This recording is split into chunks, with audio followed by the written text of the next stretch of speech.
क्या तुम सोच सकते हो कि बॉस्टन के सबसे बढ़िया और एलीट हाई स्कूल का एंट्रेंस एग्जाम असल में बस इतना था? 1+1 कितना होता है? सिर्फ इसलिए क्योंकि मैंने स्कूल बोर्ड डायरेक्टर के बेटे को एक ही घूंसे में ढेर कर दिया था। मुझे अपनी हाई स्कूल से जबरन निकाल दिया गया। जब मैं सोच रहा था कि मेरा भविष्य पूरी तरह बर्बाद हो गया है, तभी मैं उठा और देखा कि पूरी दुनिया बदल चुकी है। सब इंसानों का आईक्यू जबरन 1000 गुना गिरा दिया गया था और मैं, एक आम सा पढ़ाई में लापरवाह लड़का, अब इस धरती के 80 अरब लोगों में इकलौता इंसान था जिसका दिमाग नॉर्मल इंसानी लॉजिक से चलता था। मैंने बस स्कूल बोर्ड डायरेक्टर के बेटे को किसी को तंग करने से रोका था। इसी वजह से मुझे ओकरिज हाई स्कूल से निकाल दिया गया। मेरे पापा ने पूरे शहर के हर स्कूल में बात की, लेकिन डायरेक्टर के बेटे की वजह से कोई भी स्कूल मुझे लेने को तैयार नहीं था। अब बस एक स्कूल बचा था, शहर का सबसे टॉप या सबसे सख्त स्कूल, बस सेंट जूड हाई स्कूल, और उनका बहुत रहस्यमयी पायनियर एलीट क्लास। मैं यूनिफाइड एग्जाम के लिए क्वालिफाई भी नहीं कर पाया था, इसलिए मुझे सिर्फ एक्सटर्नल रिक्रूटमेंट इंटरव्यू के जरिए ट्राई करना था। पापा, इंटरव्यू में क्या पूछते हैं? कोई पुराने पेपर्स हैं? नहीं बेटा, न पुराने पेपर्स, न सिलेबस, न कोई क्वेश्चन बैंक। बस अपनी किस्मत आजमा के देखो, पापा ने मुंह में पास्ता ठूंसते हुए शर्म से कहा। मेरी आंखों के सामने अंधेरा छा गया। ये पायनियर क्लास थी जहां शहर के सारे पढ़ाकू जीनियस इकट्ठे होते थे।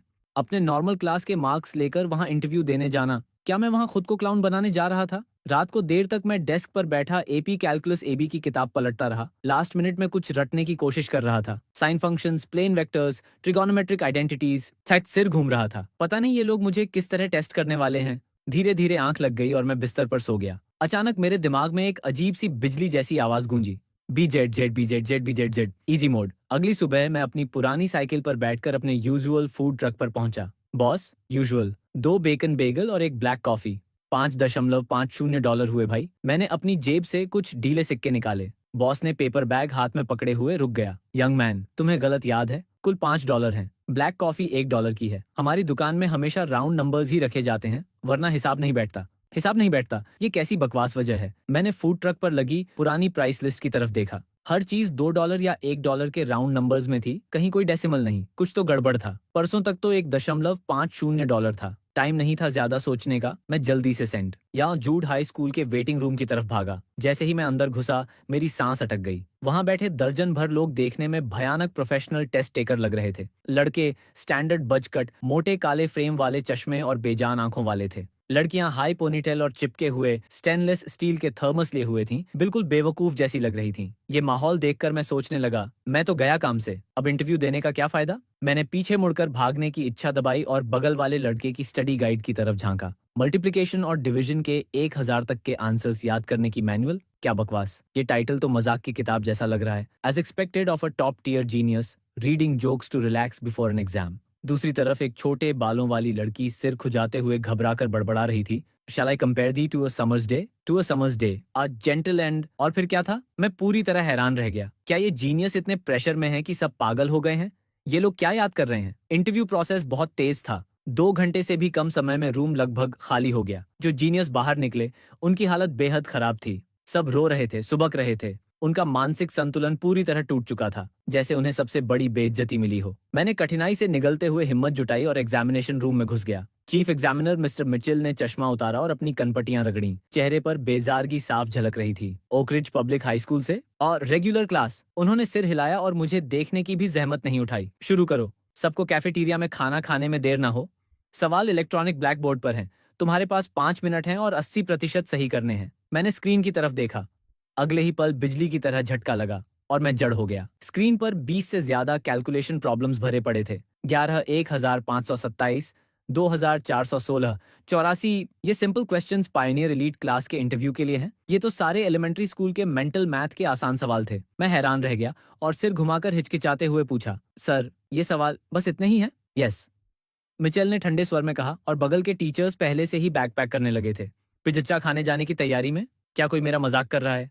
हिडन कैमरों, रियलिटी शो, क्या दुनिया पागल हो गई है? जो भी हो, अगर एक्टिंग है तो मैं भी पूरा शो कर दूंगा। मैंने गहरी सांस ली और उंगलियां स्क्रीन पर तेजी से घुमाने लगा। मुझे दिमाग लगाने की भी जरूरत नहीं पड़ी।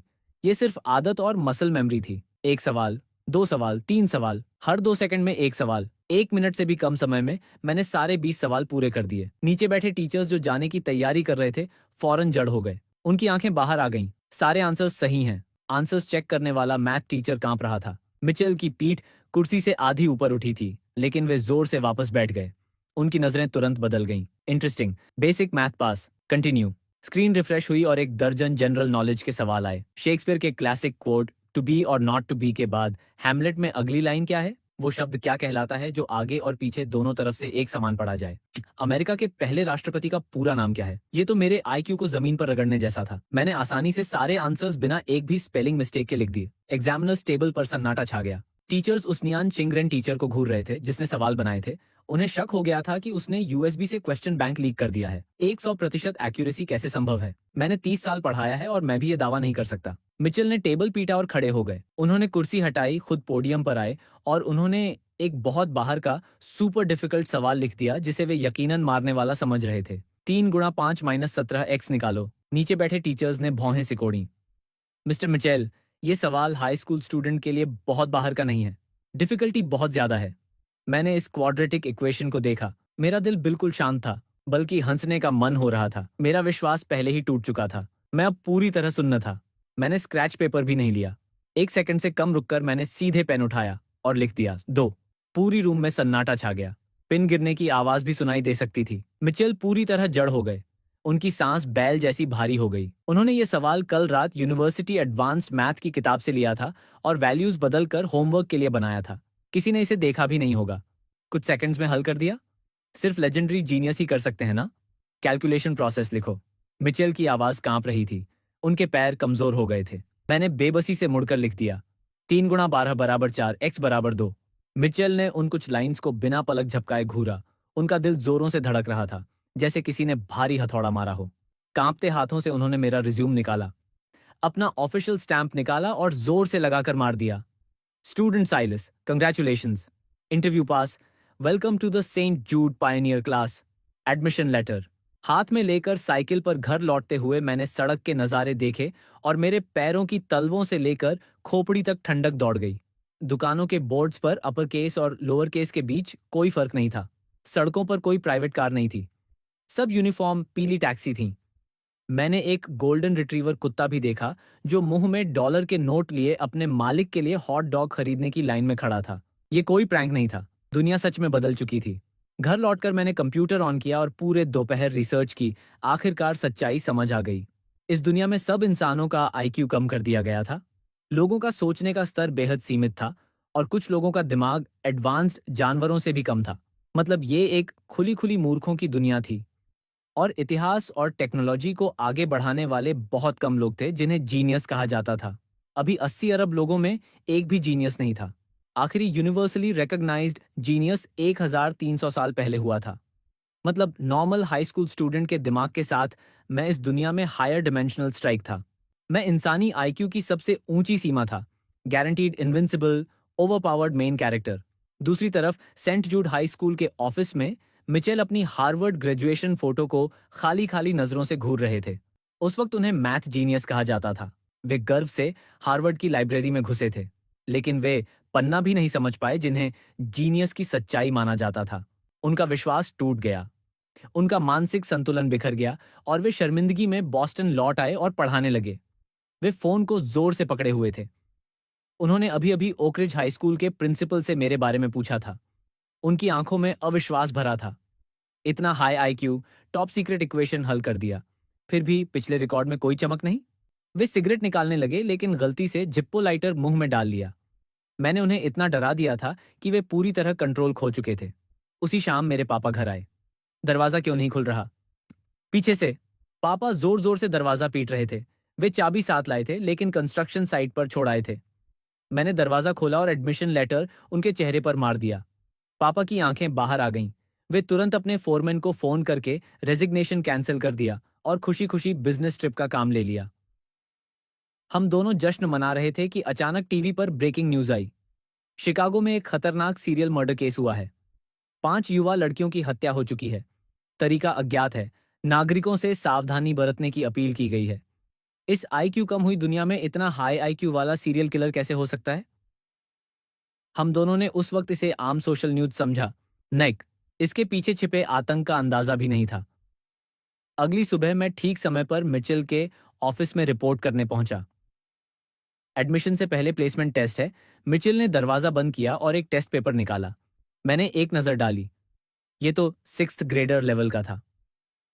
मेरे होंठों पर मुस्कान आई और मैंने 10 मिनट से भी कम समय में सब लिखकर वापस कर दिया। मिचेल ने पेपर लेते हुए मुड़ते ही उनके हाथ कांपने लगे और सांस भी दबा रहे थे। उन्होंने हिम्मत जुटाई और मुझे टॉप फ्लोर की तरफ ले गए। पूरी एकेडमिक बिल्डिंग पढ़ाई की आवाज से गूंज रही थी, सिवाय टॉप फ्लोर के पायनियर क्लासरूम के। वहां सन्नाटा था। दरवाजा खोलते ही क्लास के 20 से ज्यादा स्टूडेंट्स डेस्क पर लेटे हुए जोर जोर से खर्राटे ले रहे थे।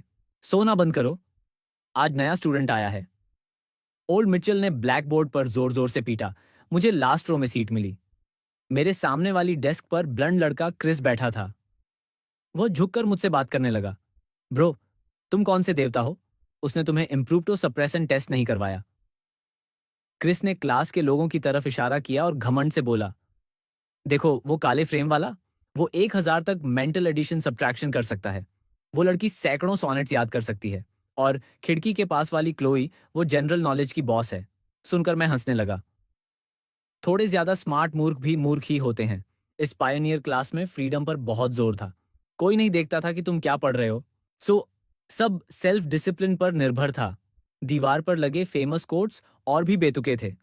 जेनियस सिर्फ जेनियस होता है, इसमें मेहनत या इंस्पिरेशन का कोई लेना देना नहीं। थॉमस एडिसन एडी 18074291 18074292। क्या बकवास। एडिसन हजारों साल जिए थे। मैं बैक रो की बुक शेल्फ पर गया और 5 million years of western civilization की किताब निकाली। पन्ना खोलते ही पता चला कि प्राचीन मिस्र सिविलाइजेशन 19 लाख साल बीसी में शुरू हुई थी। इतिहास का प्रोसेस वही था, लेकिन टाइमलाइन 1000 गुना बढ़ा दी गई थी। करोड़ों आम लोग लाखों साल मेहनत करके इतनी थोड़ी सी सिविलाइजेशन निकाल पाए। ब्रेक के दौरान सब बाहर घूमने चले गए। जैसे ही मैं उठने वाला था, तभी खिड़की के पास बैठी स्कूल आइडल क्लोई की डेस्क से धम से कुछ गिरा। एक स्टैंडर्ड 3x3 रूबिक्स क्यूब। मैंने आराम से उठा लिया। ये पुराने मटेरियल का क्यूब था। ओके, सिर्फ एक फेस पूरा था और वो भी पहली लेयर अलाइन नहीं थी। इस दुनिया के लोग अभी भी ये खेलते हैं। मेरे हाथ खुजला रहे थे। मिडिल स्कूल में स्पीड क्यूबिंग प्रैक्टिस की थी। मसल मेमोरी तुरंत सक्रिय हो गई। Left up, write down, right inverse, left. मेरी उंगलियां तेजी से घूम रही थीं। रंगीन ब्लॉक्स पानी की तरह जगह पर लग रहे थे। ठीक उसी पल क्लोई बाहर से क्लासरूम में दौड़कर आई। धम। उसके हाथ से पानी की बोतल गिर गई और पानी फैल गया। वह बिना पलक झपकाए मेरे हाथ में आधा सॉल्व्ड रूबिक्स क्यूब को घूर रही थी। उसकी आंखें बाहर आ गई थीं। पसीने की बूंदें उसके लाल गले से नीचे गिर रही थीं। सॉरी, फर्श पर गिर गया था। मैं थोड़ा अजीब महसूस कर रहा था। तुम इसे सॉल्व कर सकते हो? उसकी आवाज कांप रही थी, जैसे उसने चमत्कार देख लिया हो। हाँ, या 30 सेकंड से भी कम में। मैंने परफेक्टली सॉल्व्ड 6 साइडेड क्यूब उसे थमा दिया। क्लोई ने क्यूब की तरफ देखा भी नहीं। वह सीधे मेरे पास आई, मेरा रिस्ट जोर से पकड़ लिया। सांस फूल रही थी, आंखों में पागलपन जैसी चमक थी। होली क्रैप, ये लड़की की रिएक्शन थोड़ी ज्यादा नहीं हो रही? क्या मैं मुसीबत में पड़ गया? क्लासमेट, मैंने हिचकिचाते हुए हाथ खींचने की कोशिश की। क्लोई बिजली के झटके की तरह छोड़कर पूरी तरह घबरा गई और लड़खड़ाते स्वर में मेरा नाम पूछा। साइलस। उसने नाम धीरे से दोहराया। आंखों में बिना छुपाए उम्मीद भरी हुई थी। जल्दी ही ब्लॉन्ड ब्रो क्रिस ने क्लासरूम का दरवाजा लात मारकर खोला और धमाकेदार खबर लाया। पीपल, यस, हमारे क्लास के जनरल नॉलेज बॉस पैट्रिक को ओकरिज हाई स्कूल ने छीन लिया।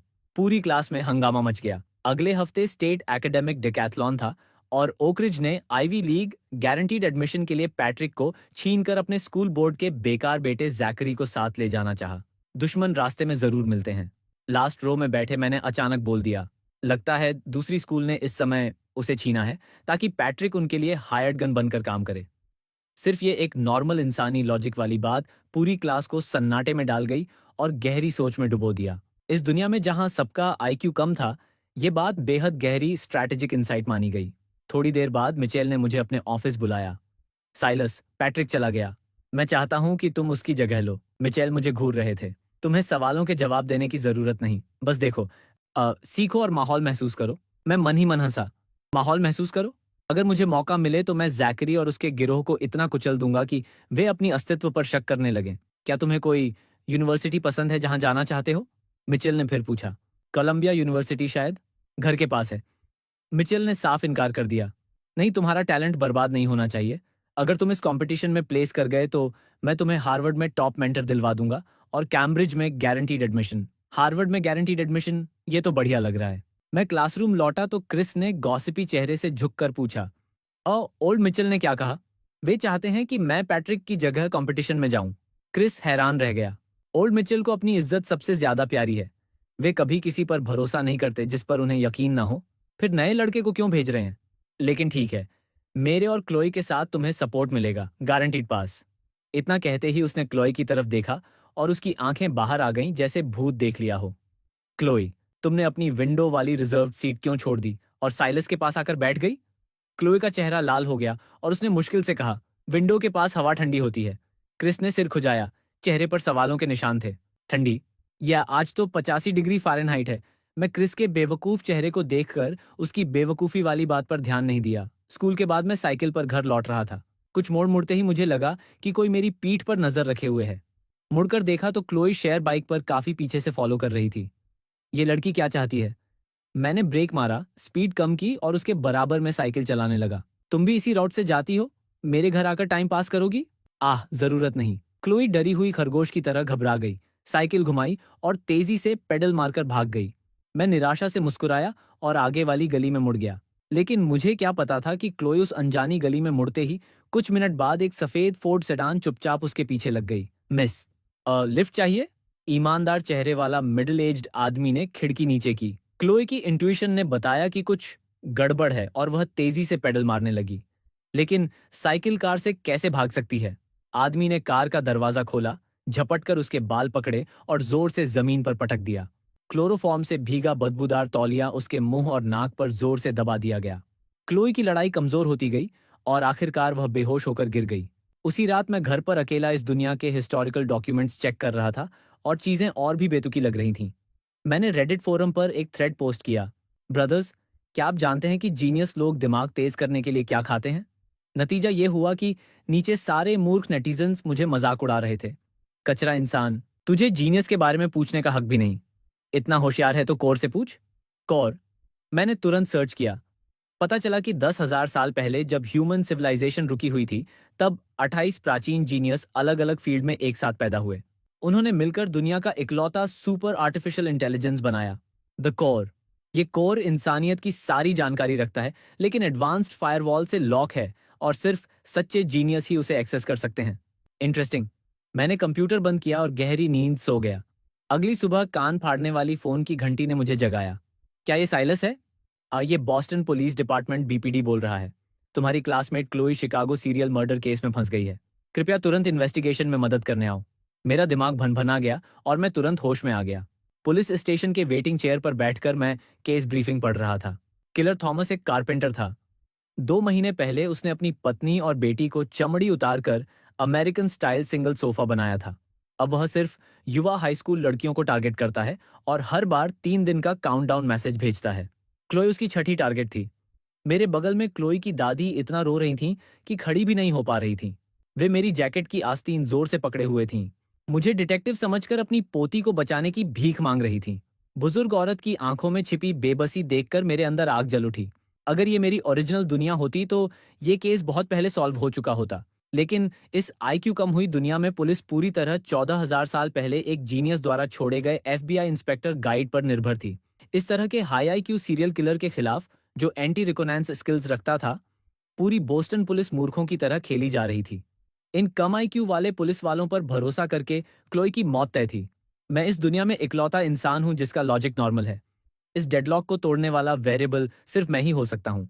मैं अचानक खड़ा हुआ, कमांड सेंटर में घुस गया और टीम लीड डिटेक्टिव सैरा से आंख मिलाई। डिटेक्टिव सैरा, मैं Saint Jude high school pioneer class से साइलस हूं, क्रिमिनल इन्वेस्टिगेशन मेजर। ना इस केस की डिटेल्ड फाइल्स मुझे दो। बोस्टन में पायनियर क्लास शब्द आईक्यू सीलिंग का वीआईपी पास था। बिना एक शब्द कहे सारा ने मुझे टॉप सीक्रेट डॉक्यूमेंट्स और एक ट्रैश कैन थमा दिया। तस्वीरें बेहद खूनी थीं। मैंने उल्टी रोकते हुए तेजी से की इन्फॉर्मेशन निकाली। तुम्हें कैसे यकीन है कि कोई कॉपीकैट नहीं है? मैंने पूछा। सारा ने एक वीडियो क्लिक किया। वीडियो में सफेद फोर्ड गली के मुहाने पर रुकी। मिडिल एज्ड आदमी कार से उतरा और खून से लिखे पेपर को कैमरा के सामने उठाया। I will present a gift to the gods. उसके बाद सफेद कार गली में घुस गई। ये उसका कल का प्रोवोकेशन था। सारा ने दांत पीसे। लेकिन सबसे अजीब बात यह है कि गली के दोनों सिरों के कैमरास पूरी तरह ब्लॉक थे। इस सफेद कार के अंदर जाने के बाद वो पृथ्वी से गायब हो गई, बाहर नहीं आई। मैंने भौहें सिकोड़ी और बिना सोचे बोल दिया, क्या गली में कोई ब्लाइंड स्पॉट है? और ये क्या कोई बड़ी ट्रक थी जिसने कार को शिपिंग कंटेनर में छुपाकर बाहर ले गई हो? सारा अचानक जड़ हो गई और मुझे जानवर की तरह घूरने लगी। उसने उस एफबीआई इंस्पेक्टर गाइड को निकाला जिसे वे पवित्र मानते थे और पन्ने पलटने लगी। तुम्हारा हाइपोथेसिस गाइड में भी दर्ज नहीं है। क्या इन लोगों के दिमाग में जंग लग गई है? बकवास करने का समय नहीं था। मैं सीधे टास्क फोर्स कॉन्फ्रेंस रूम में घुसा, टेबल पीटा और ऑर्डर दिया। इंसिडेंट वाले दिन की सारे सर्वेलेंस फुटेज निकालो और 60 गुना स्पीड पर चलाओ। यंग ऑफिसर्स कीबोर्ड पर टाइप करने लगे। 1 घंटे बाद फुटेज में एक लाल सेडान बाहर निकली। रुक जाओ, ये लाल कार कहाँ से आई? मैंने स्क्रीन पर इशारा किया। ये गली के एक रहने वाले की कार है। किलर से इसका कोई लेना देना नहीं। एक पुलिस वाला बेवकूफी से बोला। मैं गुस्से से हंसा और स्क्रीन पर डिटेल्स दिखाते हुए एक एक शब्द बोलते हुए समझाया। कोई लेना देना नहीं? इकी क्या तुम सब अंधे हो? खिड़कियों के किनारे और टायर देखो, उन पर लाल स्प्रे पेंट लगा है जो ठीक से साफ नहीं किया गया। मेक और मॉडल सफेद कार जैसा ही है। किलर ने गली के ब्लाइंड स्पॉट में सफेद कार पर लाल पेंट स्प्रे किया, फेक नंबर प्लेट लगाई और सीधे बाहर निकल गया। सन्नाटा कॉन्फ्रेंस रूम के हर पुलिस वाले के मुंह खुला रह गए। उनकी नजरों में यह सबसे बेसिक हाथ की सफाई का जादू था। सैरा ने गहरी सांस ली और फैसला लिया, सब साइलस की बात मानो। इस लाल कार की तुरंत तलाश करो। 10 मिनट से भी कम समय में रिपोर्ट आ गई। लाल कार का असली मालिक शहर से बाहर बिजनेस ट्रिप पर था और कार पूरे समय गैराज में लॉक थी। मैं कुर्सी पर पीछे टिक गया, दिमाग तेजी से चल रहा था। कैमरास चेक करो, लाल कार के शहर से बाहर जाने वाले रूट फिल्टर करो, खाली गांवों और इंडस्ट्रियल जोन पर फोकस करो। मुझे 2 ड्रोन्स चाहिए इंफ्रारेड एरियल फोटोग्राफी के साथ, और स्वत टीम और अपने 2 सबसे अच्छे स्नाइपर्स। हम शाम ढलते ही निकलेंगे। शाम हुई, ऑपरेशन शुरू हुआ। दूसरी तरफ शहर के दूसरे छोर पर स्टेट एकेडमिक डेकाथलॉन का वेन्यू लोगों से भरा था। ब्लॉन्ड ब्रो क्रिस अकेला इवेंट में गया था। वह सेंट जूड हाई स्कूल की बेसबॉल जैकेट पहने वेटिंग एरिया में घुसा। ओकरिज हाई स्कूल की टीम में स्कूल बोर्ड डायरेक्टर का बेटा जैकरी, जिसे मैंने पीटकर स्कूल छुड़वा दिया था, घमंड से चलता हुआ आ रहा था, छीना हुआ जनरल नॉलेज बॉस पैट्रिक को साथ लेकर। यो सेंट जूड से सिर्फ क्रिस बचा है? वो लड़की क्लोए कहाँ है? सुना है उसे टुकड़ों में काटा जा रहा है। जैकरी ने मोटे चेहरे पर मुस्कान बिखेरी। क्रिस ने एक शब्द भी नहीं कहा, बस घूंसा घुमाया, धम। भारी मुक्का सीधे जैकरी के चेहरे पर पड़ा। जैकरी चीखा, पीछे उड़ा और जमीन पर गिरा। नाक से खून बहने लगा। एफके, मुझे मारने की हिम्मत? जानता है मैं कौन हूं? जैकरी पागलों की तरह चीखा, जहां चेहरा पकड़े हुए। क्रिस ने उसके सीने पर पैर रखा, फोन निकाला, वीडियो चलाया और उसके चेहरे के सामने रख दिया। उसकी आवाज बर्फ जैसी ठंडी थी। जैकरी, तेरे पापा ने 153 मिलियन पॉलिटिकल कंट्रीब्यूशन लिए। तूने 13 साल की उम्र में एक सब्स्टिट्यूट टीचर को विकलांग बना दिया और 15 साल की उम्र में 2 क्लासमेट्स को आत्महत्या करने पर मजबूर किया। इस रिकॉर्ड से मैं तेरे पूरे परिवार को किसी भी समय फेडरल जेल भेज सकता हूँ। जैकेरी स्क्रीन को घूर रहा था। उसकी पुतलियां कांप रही थीं। उसका स्कूल बोर्ड बैकग्राउंड, जिस पर वह इतना घमंड करता था, पूरी तरह नंगा हो गया था। अपने कुत्ते का मुंह कंट्रोल कर। क्रिस ने उसे तिरस्कार से देखा। नीचे वाले लोगों को नीचे रहने का एहसास होना चाहिए। ये कहकर क्रिस मुड़ा और अरीना की तरफ चला गया। जैकरी जमीन पर कांप रहा था। जिंदगी में पहली बार क्लास बेस्ड टेरर महसूस कर रहा था। उसी पल बॉस्टन शहर के बाहर खाली इंडस्ट्रियल जोन में मैं स्वॉट कमांड व्हीकल में बैठा ड्रोन से आने वाले फुटेज को ध्यान से देख रहा था। सूरज पूरी तरह डूब चुका था और अंधेरा पूरी फैक्ट्री एरिया को निगल चुका था। तभी 5वीं मंजिल की टूटी खिड़की में बेहद हल्की पीली रोशनी जल उठी। पकड़ लिया। मैंने वॉकी टॉकी जोर से पकड़ा। स्नाइपर्स पोजीशन में, असॉल्ट टीम आगे बढ़ो। मैंने बाइनोक्यूलर्स उठाए, सामने की ऊंची जगह पर लेट गया और उस खिड़की को घूरने लगा। रूम के अंदर किलर थॉमस एक नई बनी ओक बैकिंग चेयर को प्यार से सहला रहा था। चेहरे पर जुनून भरा था। बेबी, इस चेयर को देख, pure handcrafted mortis and tenon joints, एक भी कील नहीं लगाई। मैंने डायमेंशंस बदल दिए ताकि तेरी स्किन परफेक्टली फिट हो जाए। क्लोई दूसरी कुर्सी से कसकर बंधी हुई थी। 2 दिन से कुछ खाया पिया नहीं था। मुंह में गंदा कपड़ा ठूंसा हुआ था। यस, आंखों में पूरी हताशा भरी हुई थी। समय हो गया। पहले मैं तेरी बांह पर कट लगाकर तेरी स्किन की इलास्टिसिटी टेस्ट करूंगा। थॉमस ईमानदारी से मुस्कुराया और जेब से तेज लकड़ी काटने वाला चाकू निकाला। वह क्लोई की तरफ कदम बढ़ाने लगा। क्लोई डर से तड़पने लगी। आंसू बह रहे थे। स्नाइपर, ओ, गोली मारो। मैंने वॉकी टॉकी में गुर्राया। नहीं चलेगा, एंगल ओवरलैप हो रहा है। स्नाइपर की घबराई हुई आवाज आई। वो सीधे हॉस्टेज के सामने है। अगर गोली निकली तो लड़की को जरूर लगेगी। मैं गोली नहीं मार सकता। FK, थॉमस ने क्लॉय की आस्तीन चढ़ा दी थी। ब्लेड उसके गोरे फोरआर्म पर कसकर लग गया था। असॉल्ट। टीम का जबरन घुसना बहुत लेट हो जाता। दरवाजा तोड़ते ही वह क्लॉय का गला एक ही वार में काट सकता था। मुझे क्लॉय को बिना शक पैदा किए उसके पास से हटाना था। मेरा दिमाग फट पड़ा। एक पल में मुझे आज पढ़ा हुआ ऑडियो एविडेंस फाइल याद आ गया। ये थॉमस की मरी हुई पत्नी और बेटी का फोन रिकॉर्डिंग था। Assault team, work group chat check करो। मैंने माइक में चिल्लाया। मैंने अभी एक ऑडियो फाइल भेजी है। अपने फोन पर स्पीकर फोन पर फौरन प्ले करो। वॉल्यूम 10 सेकंड में मैक्सिमम कर दो। खाली फैक्ट्री एरिया में अजीब सी गाना की आवाज रात की हवा में फैल गई। Happy birthday to you, happy birthday to you. ये औरत और बच्चे की आवाज थी। रूम में थॉमस के हाथ में चाकू अचानक रुक गया। उसका पूरा शरीर जड़ हो गया। ठंडा पसीना पीठ पर बहने लगा। गाना तेज होता गया, जैसे खिड़की के बाहर ही हो। 3, 2, 1, हैप्पी बर्थडे डैडी। सरप्राइज। मैंने अपना बचत किया भत्ता देकर ये कार्विंग नाइफ खरीदी है। एक छोटी लड़की की साफ आवाज खाली फैक्ट्री एरिया में गूंजी। मेरी हनी, क्या तुम हो? थॉमस की आंखें गोल हो गईं। वह पागल होकर चाकू हाथ से छोड़कर गिरा दिया। मैंने तुम्हें नहीं मारा। देवताओं ने तुम्हारी जान मांगी थी। मैं तुमसे प्यार करता हूं। उसकी साइकोलॉजिकल डिफेंस तुरंत टूट गई। घुटनों के बल गिरकर वह फर्श पर रोता हुआ खिड़की की तरफ रेंगने लगा। वह पूरी तरह क्लोई की पोजीशन से दूर चला गया था। उसका पूरा शरीर अब खिड़की के क्रॉस हेयर में बेनकाब था। अब स्नाइपर, मैंने पागलों की तरह चिल्लाया।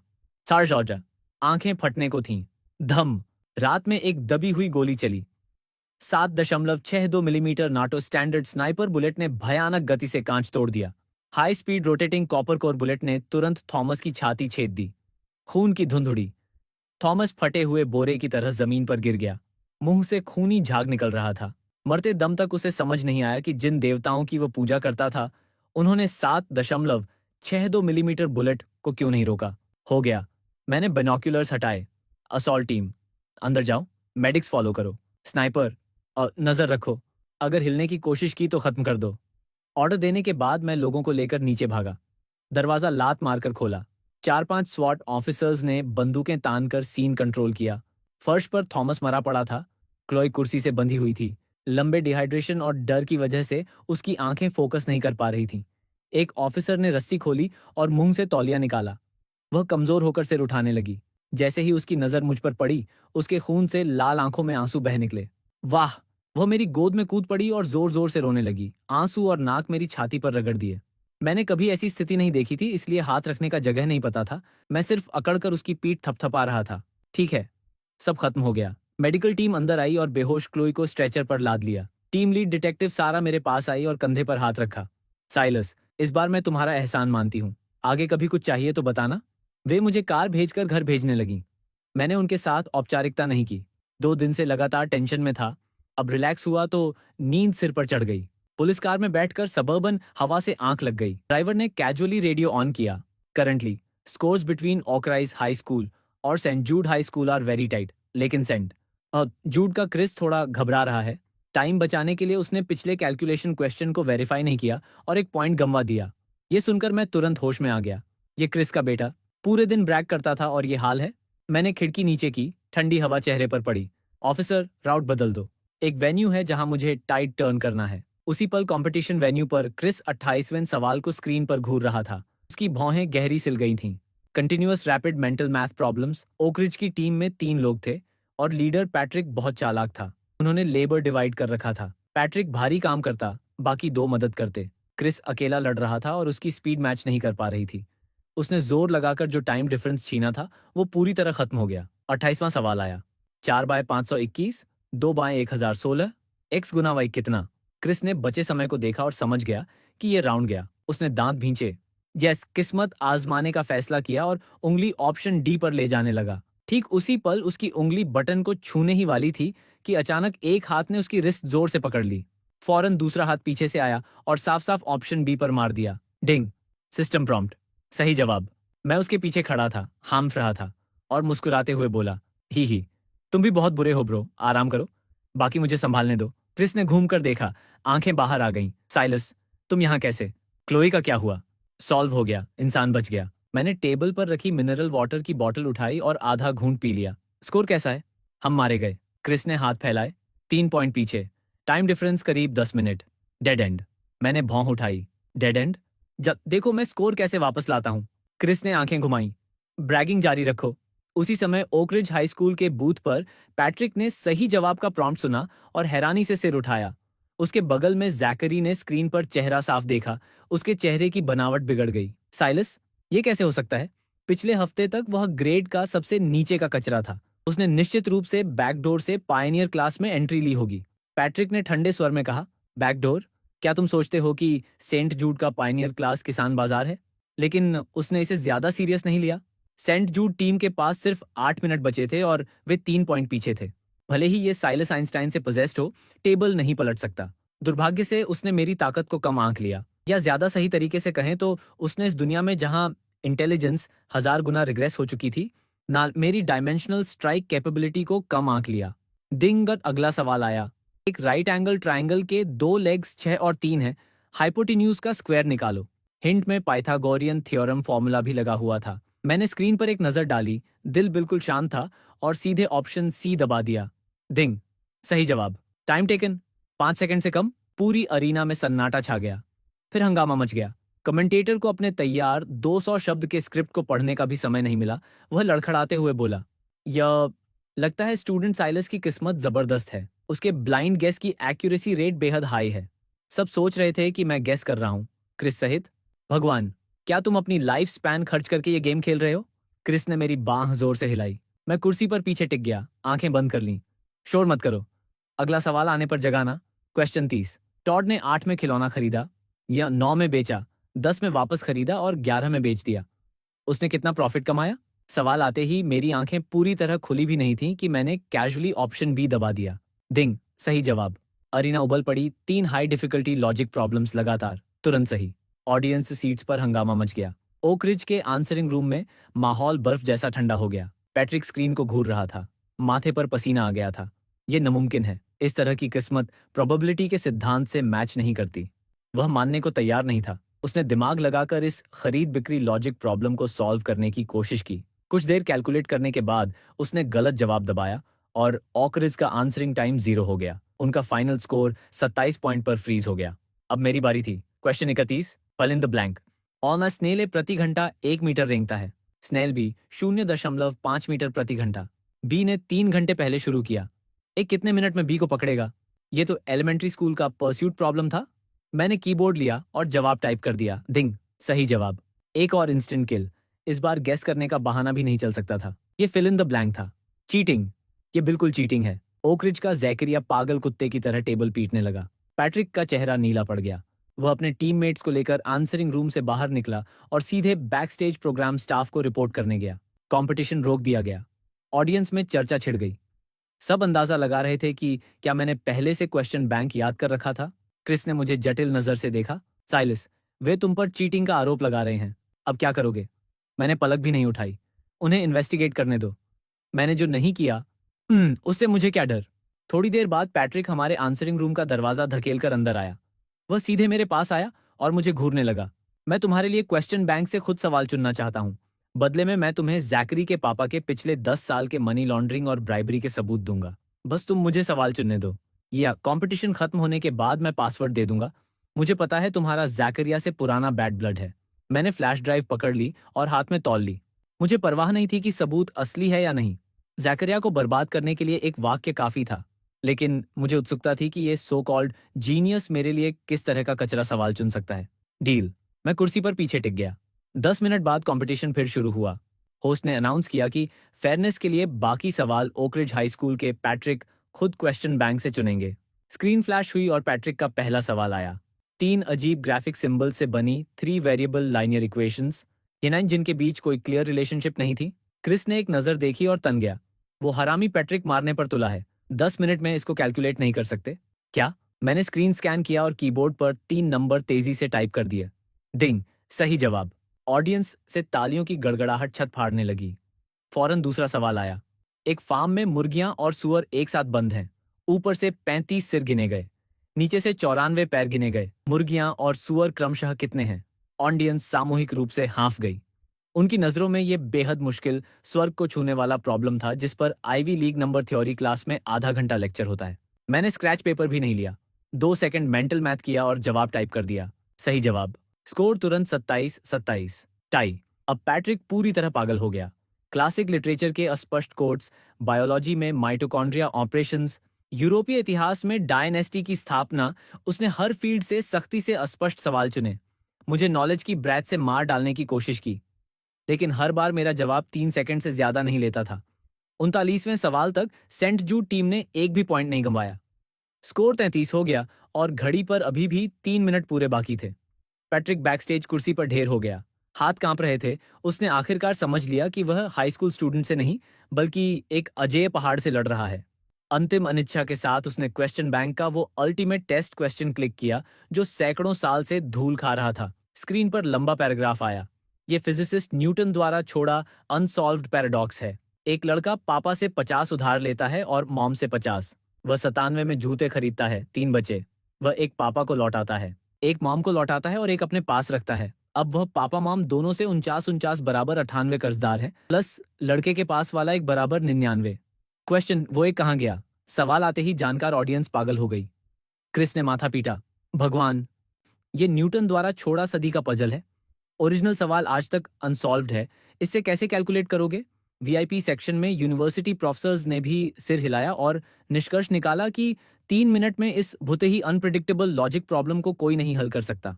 स्क्रीन को देखकर मैं हंसने से खुद को रोक नहीं पाया। सदी का पजल, ये तो मिडिल स्कूल में सोशल मीडिया पर वायरल होने वाला पुराना ब्रेन टीजर है। क्या इस इंटेलेक्चुअली डिग्रेड ह्यूमन रेस ने इसे अनसॉल्व्ड मिस्ट्री मान लिया है? सवाल खुद एक लॉजिक ट्रैप है जो कॉन्सेप्ट्स को चुपके से स्वैप कर देता है।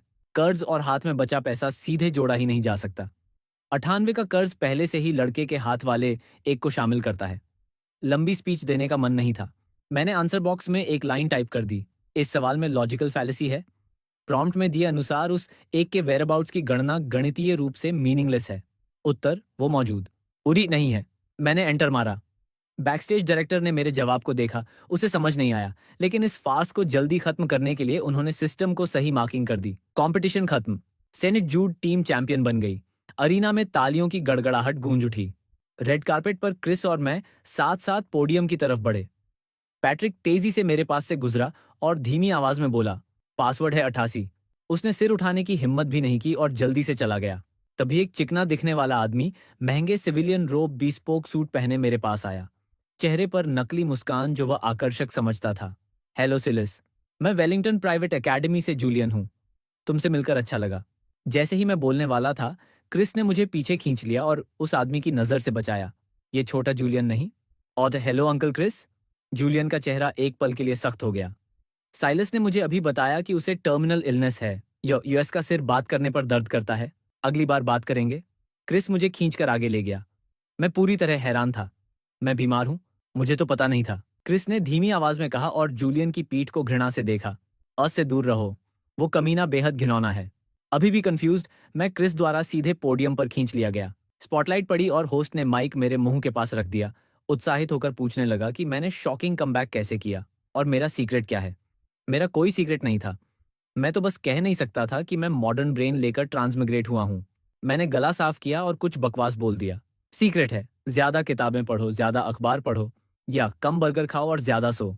दुख की बात यह थी कि नीचे बैठे Ivy League pre med students ने नोटबुक निकालकर जोर जोर से नोट्स लेने शुरू कर दिए। ये दुनिया सच में बेबस है। वेन्यू से बाहर निकलते ही एक सुंदर लड़की लॉरेन ब्लशिंग होकर मेरे पास आई। शुक्रिया। कहाँ? अपना सोशल मीडिया अकाउंट ऐड किया और मुझे डिनर पर बुलाया। मैंने औपचारिकता नहीं की और तुरंत मान लिया। उसी रात घर लौटकर 2 दिन नॉनस्टॉप भागने के बाद सिर तकिया लगाते ही नींद आ गई।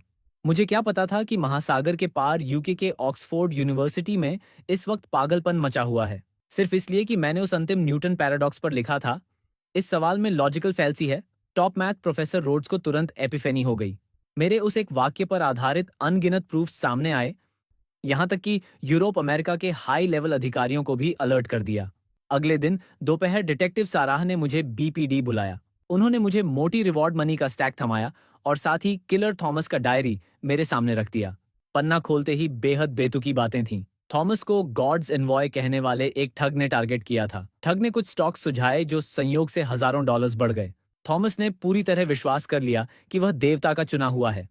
बाद में ठग ने उसे धोखा दिया और कहा कि देवताओं को बलिदान चाहिए। थॉमस का दिमाग शॉर्ट सर्किट हो गया और उसने खुद अपनी पत्नी और बेटी की हत्या कर दी, उनके बॉडी पार्ट्स को खुद तराशे गए सिंहासन पर लपेट दिया। जब वो खून से लथपथ लौटा और क्रेडिट लेने गया तो ठग जोर से हंसा, फोन निकालकर वीडियो रिकॉर्ड किया और उसे बेवकूफ कहा। इस लेवल के आईक्यू के साथ ठगा जाना और मौत के बाद भी पछतावा न करना। मैंने पढ़कर सिर हिलाया।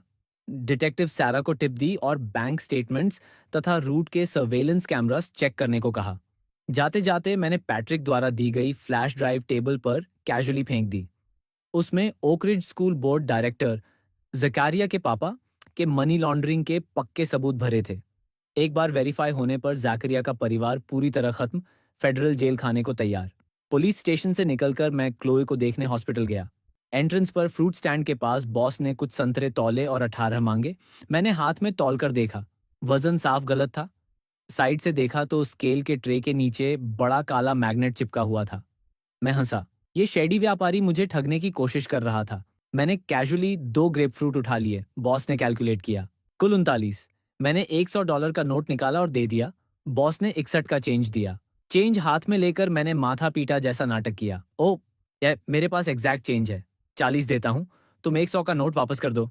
बॉस खुशी से 40 लेकर 100 वापस कर दिया और जोर से चिल्लाकर बोला कि अगली बार जरूर आना। मैं मुड़ा और तुरंत कंज्यूमर अफेयर्स और वेट्स एंड मेजर्स डिपार्टमेंट को फोन किया। उसका लोकेशन और रिग्ड स्केल रिपोर्ट कर दिया। आसानी से $21 प्लस 2 बैग फल। ऐसे शेडी व्यापारी को जेल भेजना चाहिए। हॉस्पिटल रूम का दरवाजा खोला तो Chloe 36 ways to capture a man's heart नाम की किताब पढ़ रही थी और खुद से बड़बड़ा रही थी। मुझे देखते ही उसका दिमाग क्रैश हो गया। बहुत देर तक कुछ सोचने के बाद उसने मुझे बताया कि उसने अपने लिए बेहद बेतुका रिक्रूटमेंट प्रोसेस डिजाइन किया है। पहले गहरी कृतज्ञता दिखाना, फिर मुझे डिनर पर ले जाना, फिर लाइफ और डेथ एक्सपीरियंस कराना और आखिर में अंधेरी हवा वाली रात में अपना ट्रैजिक पास्ट रोकर मुझे अपना प्रोटेक्शन अम्ब्रेला बनाना। मैंने आंखें घुमाई। इस दुनिया के ट्रोप्स इतने सख्त हैं? मैंने सीधे बीच में रोक दिया। बेकार की बातें बंद करो, मैं तुम्हें साफ रास्ता बता देता हूँ, बस सीक्रेट मुझे डायरेक्ट बता दो। जितना ज्यादा ट्रैजिक उतना बेहतर। क्लोई ने सच में मान लिया। उसकी आंखें लाल हो गईं और उसने बताया कि उसके माता पिता कार एक्सीडेंट में नहीं मरे थे, वे साइलेंस किए गए थे। उस वक्त उसके माता पिता इन्वेस्टिगेटिव जर्नलिस्ट्स थे। उन्होंने एक अफ्रीकन देश खोजा था जहां औसत आईक्यू ग्लोबल लेवल से बहुत ज्यादा था। ऑन साइट इन्वेस्टिगेशन के बाद पता चला कि दशकों पहले किसी ने गुप्त रूप से अकाल और प्लेग फैलाकर उस देश के सारे कम आईक्यू वाले लोगों को मार डाला था। ऐसा विशाल पर्ज करने में सिर्फ एक ही ऑर्गेनाइजेशन सक्षम था जो दुनिया के आईक्यू डेटा को कंट्रोल करता था। द कोर और नतीजा ये हुआ कि खबर छपते ही अखबार बंद कर दिया गया। उसके माता पिता को कार एक्सीडेंट हुआ और स्टाफ को जिंदा जला दिया गया। क्लोई ने मेरा रिस्ट जोर से पकड़ लिया और रोते हुए भीख मांगी कि मैं सच्चाई उजागर करने में मदद करूं। उसने कहा कि सिर्फ मेरे जैसे हाई आईक्यू वाला इंसान ही कोर से लड़ सकता है। उसकी लाल आंखों को देखकर मेरा दिल जोरों से धड़कने लगा। जो भी देखो, ये प्लॉट लाइन सुइसाइड मिशन जैसी लग रही थी। मैं तो अभी अभी ट्रांसमिग्रेट होकर डिमेंशनल स्ट्राइक एंजॉय करने आया हूँ। इस वर्ल्ड क्लास टेररिस्ट ऑर्गेनाइजेशन से क्यों पंगा लूं? मैंने उंगली दर उंगली उसके हाथ छुड़ाए। मैं मना करता हूँ। मेरे भी कुछ लोग हैं जिनकी मैं परवाह करता हूँ और मैं इस मुसीबत में नहीं पड़ना चाहता। ये कहकर मैंने हॉस्पिटल रूम से बाहर निकल लिया, उसकी टूटी हुई अभिव्यक्ति को देखने से बचते हुए। जैसे ही मैं फर्स्ट फ्लोर लॉबी में पहुंचा, सामने का सीन मुझे स्तब्ध कर गया। कार्डियोवैस्कुलर डिपार्टमेंट के बाहर लंबी कतार थी। हॉस्पिटल गाउन पहने मरीज फर्श पर बिखरे पड़े थे। भीड़ चीख चीख कर डॉक्टर को देखने की गुहार लगा रही थी। दरवाजे के बाहर व्हाइट बोर्ड लटका था, प्रिस्क्रिप्शन डेटा एरर, अभी ऑर्गेनाइज किया जा रहा है। अचानक लाइन में सबसे आगे खड़ी एक बुजुर्ग महिला ने छाती पकड़ ली और गिर गई। उसका छोटा पोता दरवाजे पर गिरकर सिर पटकने लगा। सिर से खून बह रहा था। फर्श खून से लाल हो गया था। वह कर्कश स्वर में रो रो कर डॉक्टर से दरवाजा खोलकर अपनी दादी की जान बचाने की भीख मांग रहा था। ये सीन देखकर मेरा सीना तंग हो गया। मैं आगे बढ़ा, बच्चे को रोका, जेब से अपना पायनियर क्लास स्टूडेंट आईडी निकाला और हॉस्पिटल सिक्योरिटी गार्ड को थमा दिया। मैं सेंट जूड पायनियर क्लास से हूँ, डेटा एनालिसिस मेजर, मुझे अंदर देखने दो। सिक्योरिटी गार्ड ने पायनियर क्लास शब्द देखते ही जैसे जीते जी भगवान देख लिया। तुरंत चाबियां थमा दी। दरवाजा खोला तो 2 अटेंडिंग फिजिशियन गर्म तवे पर चींटियों की तरह परेशान थे। वे कह रहे थे कि एक डॉक्यूमेंट मैल फंक्शन हो गया है, इसलिए पेशेंट्स के नाम और दवाइयां सब मिक्स हो गई हैं। बिना सोचे समझे दवा नहीं दे सकते, वरना लोग मर जाएंगे। और इसको हैंडल करने वाला इकलौता IT data administrator New York training पर चला गया है। डॉक्यूमेंट का फॉर्मेट क्या है? एक्सेल? मैंने पूछा। दोनों डॉक्टर्स खाली खाली देखने लगे। मैं कंप्यूटर के पास गया और देखा, स्क्रीन के बीच में बड़ा एक्सेल आइकन था।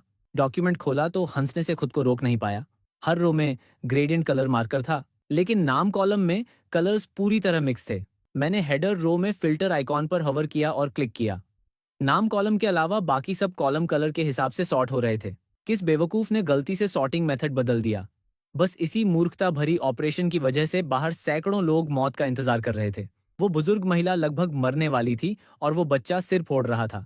बिना कुछ कहे मैं मुस्कुराया, नाम कॉलम पर फिल्टर क्लिक किया और सॉर्टिंग को बाई कलर कर दिया।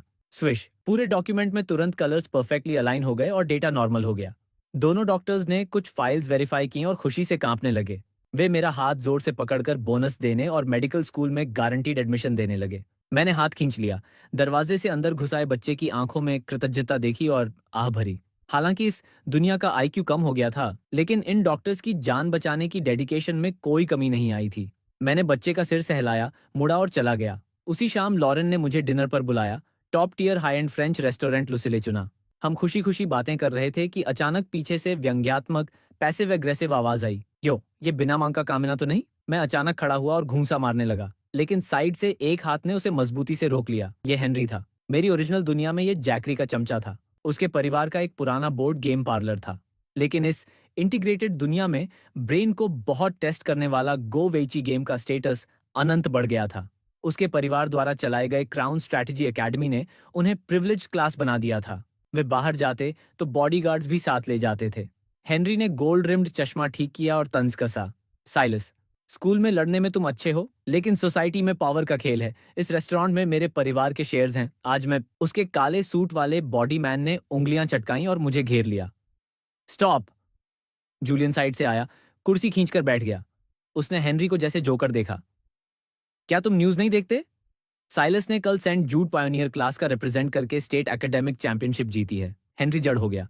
फोन निकालकर जल्दी से चेक किया, उसका चेहरा तुरंत बदल गया। वह घमंडी था, लेकिन बेवकूफ नहीं। पायनियर क्लास का चैंपियन उससे उलझने लायक नहीं था, लेकिन वह गुस्सा नहीं निगल पा रहा था। उसकी नजर मेरे बगल में बैठी लॉरेन पर पड़ी और उसने बॉडीगार्ड्स को इशारा किया। इस औरत को बाहर घसीटो। तुम मैं मूव करने ही वाला था कि जूलियन फिर बोला, हेनरी, तुम्हारा भाई प्रोफेशनल रैंक से गिरने वाला है ना? ओके, उसका अगला मैच मेरा है।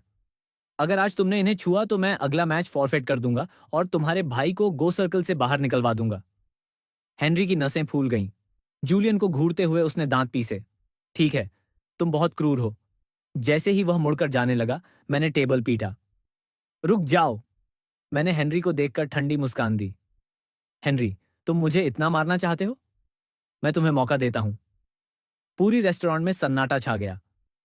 क्योंकि तुम स्ट्रैटेजी एकेडमी से हो, चलो गो का एक गेम खेलते हैं। अगर तुम जीत गए तो मैं स्कूल छोड़ दूंगा, अपनी गारंटीड यूनिवर्सिटी प्लेसमेंट छोड़ दूंगा और अपना चैंपियनशिप टाइटल छोड़ दूंगा। हेनरी ने सिर घुमाया। क्या तुम पक्का हो? बिल्कुल। लेकिन अगर तुम हारे तो लॉरेन से माफी मांगनी होगी और मेरे सामने घुटनों के बल बैठकर 2 बार सिर नवाना होगा। दांव लगाने की हिम्मत है? लॉरेन और जूलियन घबरा गए या मेरे कपड़े खींचकर मना करने लगे। वे दोनों जानते थे कि हेनरी का Go skill professional one dan level का है, लेकिन हेनरी मुस्कुराया। वह इस बात पर यकीन नहीं कर पा रहा था कि जनरल नॉलेज में निवेश किए आईक्यू वाले चैंपियन को बेहद कॉम्प्लेक्स गो गेम आता होगा। ठीक है, मैं तुमसे दांव लगाता हूं।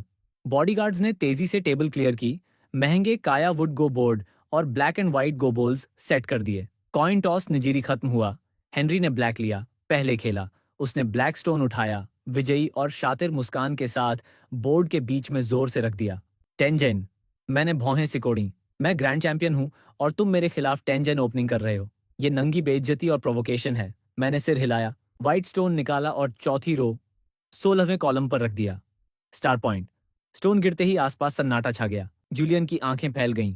वो बोलते भी नहीं बन रहा था। हेनरी 2 सेकंड के लिए जड़ हो गया, फिर अचानक जोर जोर से हंसने लगा, आगे पीछे झूमते हुए। लॉरेन डर गई। जूलियन की आस्तीन खींचकर पूछने लगी कि क्या मैंने गलती कर दी। जूलियन का चेहरा नीला पड़ गया। ये गलती करने की बात नहीं है। मुझे शक हो रहा है कि साइलस को गो खेलना भी आता है या नहीं। मैं मन ही मन बड़बड़ा रहा था। इन लोगों को क्या हो गया है? Star point opening basic, go move नहीं है। साइलस, तुम पागल हो गए हो या सीधे सरेंडर करना चाहते हो? हेनरी हंसते हुए अपना दूसरा स्टोन टेंजीन के बगल में रख रहा था। मैं पूरी तरह कंफ्यूज था। ये क्या वाइल्ड स्ट्रैटेजी है? पहला मूव 10 जेन, दूसरा मूव 10 जेन के बगल में। उसे इग्नोर करते हुए मैंने अपना कॉर्नर ऑक्यूपाई करना जारी रखा। चौथी रो चौथा कॉलम, एक और स्टार पॉइंट, 2 स्टोन रखे और मैंने 2 कॉर्नर सीधे ऑक्यूपाई कर लिए। अगर ये मेरी ओरिजिनल दुनिया होती तो मेरा ओपनिंग रॉक सॉलिड होता। नतीजा ये हुआ कि हेनरी मुझे दया भरी नजर से देखने लगा। साइलस, इस तरह दया मांगने से कुछ नहीं होगा। मैं तुम्हारे घुटनों के बल बैठने वाले चेहरे को देखने के लिए बेताब हूं। उसने तीसरा ब्लैक स्टोन उठाया और फिर 10 जेन के बगल में रख दिया। 3 ब्लैक स्टोन्स बोर्ड के बीच में हॉरिजॉन्टल लाइन बना रहे थे। मैंने उन 3 कनेक्टेड ब्लैक स्टोन्स को घूरा। मेरा सिर भनभना गया जैसे किसी ने क्लब मारा हो। किस दुनिया में गो इस तरह खेला जाता है? मैंने तेजी से सिर घुमाया और पीछे खड़े जूलियन को घूरा। आवाज कांप रही थी। हम जो गेम अभी खेल रहे हैं वो असल में क्या है? जूलियन मुझे बेवकूफ की तरह देख रहा था। बकवास, ये 5 इन अ रो गो बैंग है।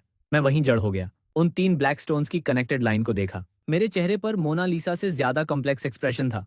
कमीने, तुम टॉप टियर गो बोर्ड पर 5 इन अ रो खेल रहे हो? मेरे दिमाग में बादल फट पड़ा। 5 इन अ रो गो बैंग। आखिरकार चेस, रैंकिंग और प्रोफेशनल प्लेयर्स का मतलब यही था। ये चीज जो मेरी ओरिजिनल दुनिया में आफ्टरनून टी के दौरान कैजुअल गेम थी, यहाँ नेशनल ट्रेजर और क्लास स्टेटस का सिंबल बन गई थी। तो मेरा हेनरी के साथ आधा दिन का दिमागी और बहादुरी का युद्ध सब हवा में था। मैं हेनरी की तरफ मुड़ा, एक बार फिर कंफर्म किया। हम जो अभी खेल रहे हैं वो 5 इन अ रो है? और क्या होगा? हेनरी मुझे बेवकूफ की तरह देख रहा था। उसने गो वे की शब्द भी नहीं सुना था। ठीक है, दुनिया के नियम बदल गए हैं, मैं मान लेता हूं। हेनरी ने बोर्ड थपथपाया, मुझे स्टोन रखने को कहा। मैंने वाइट खेला, स्टोन रखा। 10वीं रो, 8वां कॉलम, उसकी लाइव 3 को ब्लॉक करते हुए। हेनरी तिरस्कार भरी मुस्कान के साथ बोला, सही है, या आज्ञाकारी होकर संघर्ष करो, मुझे मजा आने दो। उसने दूसरा स्टोन रखा। 10-12 ओपन फॉर। मैंने जारी रखा। 10-13। हमारे बगल में लॉरेन ने घबराकर जूलियन से पूछा कि स्थिति कैसी है। जूलियन फुसफुसाया कि बहुत अनऑप्टिमिस्टिक है।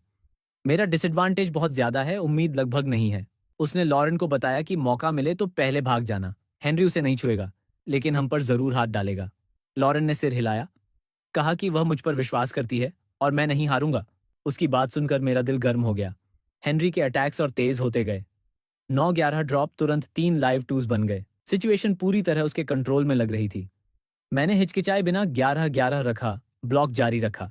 हेनरी लगातार प्रेशर डालने लगा। लाइव थ्रीज, जंप थ्रीज और ओपन फोर्स एक के बाद एक आने लगे। मैं उसके साथ दीवानों की तरह ब्लॉक करता रहा। उसके प्रेशर से दबा हुआ दिख रहा था, लेकिन जूलियन का एक्सप्रेशन पहले की चिंता से धीरे धीरे कंफ्यूजन में बदल गया। सिर्फ मुझे पता था क्यों। हेनरी का हर मूव मेरी कैलकुलेशन के अंदर था।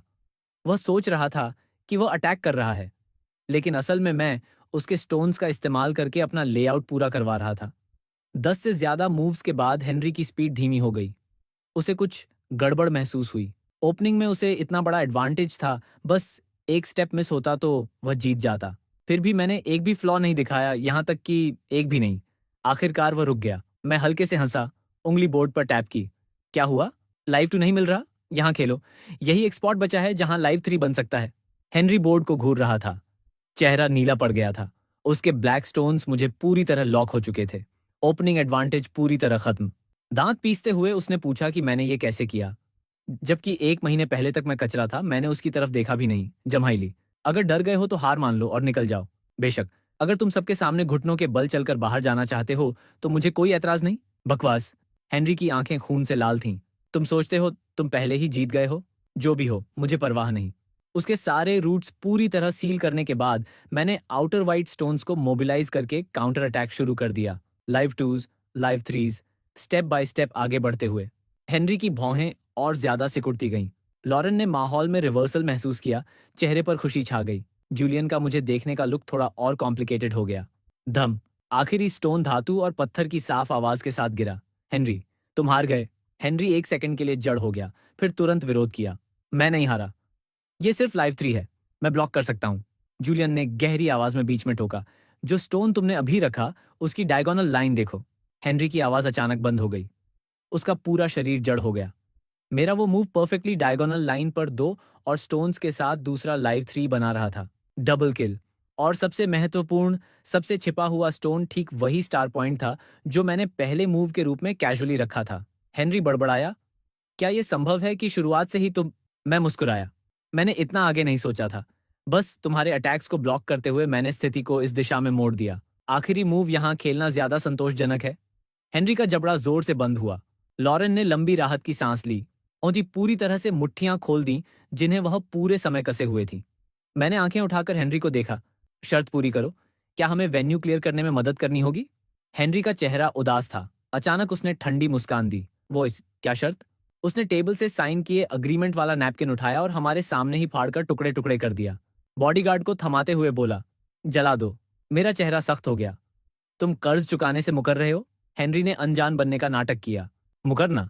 मुझे नहीं पता तुम क्या कह रहे हो। लॉरेन गुस्से से बोली। रेस्टोरेंट में इतने लोग थे, उन्होंने सब देखा। हेनरी चमकदार मुस्कान के साथ बोला, उन्हें बुलाकर गवाही दिलवाओ, फिर देखते हैं कौन स्टर्लिंग फैमिली से उलझने की हिम्मत करता है। वह विजयी मुद्रा में मेरे पास से गुजरा, आवाज नीची करके हर शब्द पर जोर देते हुए बोला, साइलस, शी, कोई जल्दी नहीं, हमारे पास बहुत समय है। उसकी पीठ को देखकर जूलियन ने धीरे से आह भरी। कुछ नहीं किया जा सकता। उसके परिवार द्वारा कंट्रोल किए गए क्राउन स्ट्रैटेजी क्लब का प्रभाव बहुत बड़ा है। अगर वह मना करने पर अड़ा है तो कोई कुछ नहीं कर सकता। लेकिन आज तुमने अपनी ताकत दिखा दी। शायद वह शॉर्ट टर्म में तुम्हें फिर परेशान नहीं करेगा। ये पहले से बेहतर रिजल्ट है। लॉरेन गुस्से से गाल फुलाए बैठी थी। मैंने सिर झुकाकर एक पल सोचा, फिर अचानक सिर उठाया और जूलियन से पूछा, क्या कोई तरीका है जिससे टॉप टियर क्लब का प्रभाव पूरी तरह खत्म हो जाए? जूलियन रुक गया। है, जब तक कोई पवेलियन किक कर दे, उनकी डोजो को चैलेंज कर दे। Pavilion kick? हाँ हाँ, वर्ल्ड 5 इन अरो एसोसिएशन के नियमों के अनुसार अगर कोई क्लब के सभी टॉप प्लेयर्स को हरा दे तो साबित हो जाता है कि क्लब को खुला रखने का अधिकार नहीं है। इसीलिए बॉस्टन में एक समय पर सिर्फ एक स्ट्रैटेजी क्लब हो सकता है। मैं समझ गया। जूलियन की भौहें सिकुड़ गईं। रुको, क्या तुम सच में क्राउन क्लब को चैलेंज करने जा रहे हो? क्यों नहीं? इम्पल्सिव मत बनो। अगर चैलेंज फेल हो गया तो क्लब का 10 साल का खर्च तुम्हें उठाना पड़ेगा और लाइफ टाइम के लिए खेलने से बैन हो जाओगे। क्राउन क्लब में अकेले कई 7 दन प्लेयर्स हैं और एक 8 दन भी। मैंने सिर हिलाया। डरने की जरूरत नहीं। लॉरेन ने मुझे गंभीरता से देखा। साइलस, क्या तुम कॉन्फिडेंट हो? चिंता मत करो, मैं जीतूंगा। ठीक है, मैं तुम पर विश्वास करती हूँ, लेकिन यह सब मेरी वजह से शुरू हुआ है, इसलिए मुझे भी तुम्हारे साथ जाना होगा। नहीं, मुझे हिलाने की कोशिश भी मत करना। अगर तुम मना करोगे तो वह चुपके से तुम्हारे पीछे पीछे आ जाएगा। रात को बेड पर लेटे मेरे दिमाग में थोड़ा गड़बड़ था। इस दुनिया का सतही तौर पर तो कुछ नहीं बदला था, लेकिन गौर से सोचने पर यह मेरी ओरिजिनल दुनिया से कहीं ज्यादा खतरनाक थी। सड़क पर बिना वजह झाड़े और गालियां खाते जैनिटर्स, रेस्टोरेंट में एंट्री न मिलने वाले ब्लू कॉलर वर्कर्स, हर जगह अंडरग्राउंड ब्लड बाइंग स्टेशनों, न्यूज में बार बार missing persons cases, class division पूरी तरह इंटेलिजेंस लेवल और कैपिटल अक्मुलेशन पर आधारित, सड़ी हुई कास्ट सिस्टम जैसी, संसाधन पूरी तरह अपर क्लास के हाथ में थे। नीचे वालों के पास ऊपर उठने का कोई चांस नहीं था। हेनरी और जैकरिया इसके बेहतरीन उदाहरण थे। मेरी ओरिजिनल दुनिया में वे ज्यादा से ज्यादा प्लेबॉय रिच किड्स होते। यहाँ उनकी हरकतें कहीं ज्यादा घिनौनी थीं। मुझे शक है कि उनके हाथों पर खून भी लगा है। और वो ऑर्गेनाइजेशन जिसका जिक्र क्लोई ने किया था, the core, cross national massacres करने वाली फैक्शन, मैं उसकी कल्पना भी नहीं कर सकता। नींद आ गई। सोते सोते मैंने दीवार पर लगी फैमिली पोर्ट्रेट की तरफ देखा। फ्रेम में साधारण कपड़े पहनी औरत मुझे प्यार से देख रही थी। Good night mom. मंगलवार सुबह क्राउन स्ट्रैटेजी क्लब। मैंने फोन पर जीपीएस चेक किया और सिर उठाया। एंट्रेंस भव्य था। Classic old money architecture, marble plaque पर सोने का नाम उत्कीर्ण था। दरवाजे के पास 2 रोमन स्टोन पिलर्स थे। वाह, काफी इंप्रेसिव। साइलस, तुम आ गए? लॉरेन सफेद हुडी और प्लीटेड स्कर्ट पहने सैकड़ों मीटर दूर से मुझे हाथ हिला रही थी। मैं थोड़ा चिढ़ गया। मैंने कहा था ना कि मैं अकेला आ सकता हूँ। अगर तुम मुझे नहीं आने देते तो मैं चुपके से फॉलो कर लेती। उसने विजयी अंदाज में आंख मारी। मैंने मजाक किया। तो फिर तुम इतनी दूर क्यों खड़ी हो? डर गई? उसने कमर पर हाथ रखकर जवाब देने की कोशिश की, लेकिन आखिरकार धीरे से बोली, थोड़ा सा। घबराओ मत। मैंने कहीं से फोल्डिंग फैन निकाला और खटाक से खोल दिया। बहुत जल्दी वे लोग हमें देखकर डरेंगे। मैंने ग्राफिटी स्प्रे पेंट का कैन निकाला, महंगे मार्बल पिलर पर निशाना लगाया और स्प्रे करना शुरू कर दिया। Overrated, useless, total trash. मैं पूरा लिखने से पहले ही यूनिफॉर्म पहने युवा स्टूडेंट बैंड क्लब से भागता हुआ बाहर आ गया। वॉट डेफ के, तुम क्या कर रहे हो? मैंने भौं उठाई। स्पष्ट नहीं है क्या कर रहे हैं। उसने मुझे देखा, लॉरेन को देखा और फिर स्टोन पिलर पर लाल शब्दों को देखा। उसने अचानक सिर घुमाया और लॉबी की तरफ चिल्लाया, कोई पवेलियन किक कर रहा है। रेजिडेंट 7 डैन प्लेयर ओलिवर ने रिपोर्ट सुनी और तिरस्कार भरी मुस्कान दी। कितने साल हो गए किसी ने क्लब को चैलेंज करने की हिम्मत की है? बस एक स्टूडेंट को भेज दो जो प्रोफेशनल बनने वाला है, प्रैक्टिस कर ले। 5 मिनट से भी कम समय में स्टूडेंट बेन घबराता हुआ वापस भागा। हमारा लड़का हार गया। क्या? ओलिवर अचानक खड़ा हो गया। मैं खुद देखता हूँ। वह तेजी से एडवांस्ड गेम रूम की तरफ चला गया। मैं लेदर सोफा पर आराम से बैठा फोल्डिंग फैन घुमा रहा था। मेरे सामने बैठा बेन मौत की तरह सफेद था। खटक। फोल्डिंग फैन समय पर खुल गया। ऑलिवर ने मुझे एक पल देखा, फिर गहरी आवाज में बोला, मैं 7 डैन प्लेयर ऑलिवर हूँ। अभी माफी मांग लो, पेंट साफ कर दो। ये मैं मान लूंगा कि तुम यहाँ कभी आए ही नहीं थे। इसकी जरूरत नहीं। मुझे चैलेंज नियम याद है कि क्लब मेरे खिलाफ 10 लोग चुन सकता है, और अगर मैं एक गेम भी हार गया तो फेल। पिछला गेम पहले की गिनती में आएगा ना? ऑलिवर ने थोड़ी भौहें सिकोड़ी। तुम जानते हो कि चैलेंज फेल होने का मतलब क्या है? हाँ। तो फिर यहाँ क्यों आए हो? कार्ड्स वसूलने। तुम्हारे डायरेक्टर के बेटे हेनरी ने मुझे जुआ कर्ज दिया था और नहीं चुकाया, इसलिए मुझे तुम लोगों से वसूलना पड़ा। ऑलिवर एक पल के लिए हिचकिचाया, बेन को इशारा करके हटाया और मेरे सामने बैठ गया। दूसरा गेम मैं तुम्हारे साथ खेलूंगा। कॉइन टॉस ने गिरी। उसने बोल से कई स्टोन्स निकाले और मुट्ठी में पकड़ लिए। ऑड, मैंने कहा। उसने हाथ खोला। फिर गलत। उसने ब्लैक लिया और पहले खेला, बोर्ड के बीच में स्टोन रखा। टेंजन। मैंने बिना हिचकिचाए व्हाइट स्टोन टेंजन के बगल में रख दिया। आगे पीछे वॉच 1 दर्जन से ज्यादा मूव्स पलक झपकते गुजर गए। जूलियन और लॉरेन की सबसे अच्छी दोस्त सोफी भी गेम रूम पहुंच गई। मेरे सामने बैठे व्यक्ति को देखकर जूलियन की भौहें सिकुड़ गईं। ये ऑलिवर क्यों है? सोफी फुसफुसाई। क्या वह बहुत मजबूत है? 7 डैन मास्टर। अब बोर्ड पर करीब 30 स्टोनर्स थे। सतही तौर पर ऑलिवर पूरे समय ऑफेंस डिक्टेट कर रहा था और मैं सिर्फ डिफेंसिव प्ले कर रहा था। लेकिन ऑलिवर का एक्सप्रेशन तेजी से गंभीर होता जा रहा था। उसे कुछ गड़बड़ महसूस हुई। उसके पास सिर्फ एक लाइव 2 बचा था। बाकी सारे रास्ते मैंने पूरी तरह ब्लॉक कर दिए थे। दूसरी तरफ मेरे लेआउट में अनगिनत लाइव 2s और ओपन 3s थे। फिर भी मैं अटैक करने का कोई इरादा नहीं दिखा रहा था, सिर्फ अंधे की तरह डिफेंड कर रहा था। देहम। मैंने एक और स्टोन रखा, उसका आखिरी ओपन 4 सील करते हुए। फिर मैंने एडजस्ट पर सबसे दिखने वाले स्टोन से ऑफेंसिव बिल्ड करना शुरू कर दिया। ये प्रैक्टिकली उसे बता रहा था, मैं यहां अटैक कर रहा हूं, जल्दी ब्लॉक करो।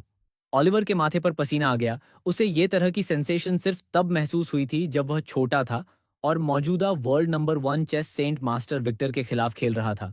लेकिन मैं सिर्फ एक टीनेजर था। पलक झपकते ही दर्जनों स्टोन्स और खेले गए। मेरे सूक्ष्म गाइडेंस के तहत ऑलिवर ने मेरे व्हाइट स्टोन्स के एक साइड के सारे रास्ते सील कर दिए। उसका स्टोन पकड़े हाथ अचानक हवा में लटक गया। तुम्हारा नाम साइलस है ना? मैं अपना पहले वाला शब्द वापस लेता हूं। तुम बहुत मजबूत हो। हाँ, मुझे पता है। तुम्हारे स्किल से मुझे हराने में 10 मूव्स से ज्यादा नहीं लगने चाहिए। आसपास फुसफुसाहट मच गई। ऑलिवर ने टेबल थपथपाया, मन शोर दबाया और मुझे गंभीरता से देखा। कृपया अपनी पूरी ताकत इस्तेमाल करो। मैं हमारे बीच का गैप देखना चाहता हूं। मैं मुस्कुराया और सिर हिलाया। मैंने स्टोन रखा। ये स्टोन मुख्य बैटल ग्राउंड के बाहर दूसरे साइड पर गिरा। मौजूदा लाइन से पूरी तरह अनरिलेटेड लग रहा था। लेकिन ऑलिवर तुरंत जड़ हो गया।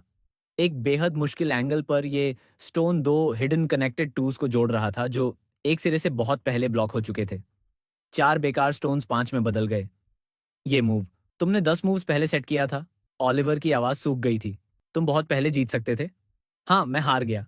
ऑलिवर के सरेंडर करने के बाद क्लब ने एक 8 डैन प्लेयर भेजा जो 10 मिनट बाद हार गया। उसके बाद दूसरे रेजिडेंट प्लेयर्स आए और पूरी तरह हार गए। क्लब के पीछे बॉस मिस्टर ये स्टर्लिंग शहर से बाहर से प्राइवेट जेट से जल्दी लौट आए और फोन करके ऑनरी मास्टर आर्थर को रिटायरमेंट से बाहर बुलाया। उसी समय क्लब के अंदर से अचानक एक बूढ़ी लेकिन मजबूत आवाज गूंजी, सुना है कोई पैविलियन चैलेंज कर रहा है? मैंने पीछे मुड़कर देखा। 2 बूढ़े महंगे सूट्स में बाहर आए। जूलियन का चेहरा तुरंत बदल गया। चेस सेंट विक्टर, वह यहाँ क्यों है? Chess saint, global number 1। Victor मेरे पास आया, मुझे टॉप टू बॉटम देखा। तुम वही लड़का हो जिसने कल 5-8 डैन को हरा दिया? मैंने फैन खटाक से खोला। हाँ, मैं ही हूं। आज का गेम मैं तुम्हारे साथ खेलूंगा। ठीक है। वह नहीं मान रहा था कि मैं उससे नहीं डरता, लेकिन मैं सच में नहीं डरता था। बस 5 इनरो प्लेयर, डरने की क्या बात। लेकिन लॉरेन घबरा गई। वह आगे बढ़ी और बोली कि विक्टर क्लब का मेंबर नहीं है, इसलिए नियमों के खिलाफ है। विक्टर ने मिस्टर स्टर्लिंग की तरफ देखा। मैं तुम्हारे क्लब के लिए एक दिन प्लेयर बन जाऊंगा। कैसे? स्टर्लिंग लगभग घुटनों के बल गिरने वाले थे। ये हमारा सबसे बड़ा सम्मान होगा। लॉरेन कुछ और कहना चाहती थी, लेकिन मैंने फैन बंद किया। चूंकि वे बाहर से मदद ला रहे हैं, मैं भी पीछे नहीं हटूंगा। मिस्टर स्टर्लिंग, अगर आप चेस सेंट को मेरे खिलाफ खिलाना चाहते हैं तो ज्यादा पैसे लगाने होंगे। मैं स्टर्लिंग फैमिली की आधी एसेट्स चाहता हूँ। Wall street stocks, hedge funds, real estate, ये क्लब, सबकी आधी। इसके अलावा तुम्हारे बेटे हेनरी को कीमत चुकानी होगी। स्टर्लिंग ने पलक भी नहीं झपकाई। डील। वे बिल्कुल नहीं मान रहे थे कि मैं जीत सकता हूँ। बोर्ड सेट हो गया। कॉइन टॉस, मैंने ब्लैक लिया। मैंने टेंजन खेला, विक्टर ने डायगोनली डिफेंड किया। मैंने पहले की तरह रैंडम नहीं खेला। मैंने सीधे पुए ओपनिंग इस्तेमाल की। Invincible opening. मैम मेरी ओरिजिनल दुनिया में ब्लैक के लिए universally recognized guaranteed win opening. Victor का स्किल सच में मजबूत था, पहले वाले 8 डैन से कहीं ज्यादा, लेकिन बस इतना ही। वह मेरे मूव्स को उसी तरह देख रहा था जैसे स्कूलर यूनिवर्सिटी प्रोफेसर को डिफरेंशियल इक्वेशन सॉल्व करते देखता है। स्टेप्स तो देख सकता है, लेकिन समझ नहीं आ रहा कि क्यों लिखे गए। 21वें मूव पर मैंने लाइव 3 बनाया, उसने ब्लॉक किया। जंप फॉर, उसने काट दिया। ओपन फॉर, उसने फिर ब्लॉक किया।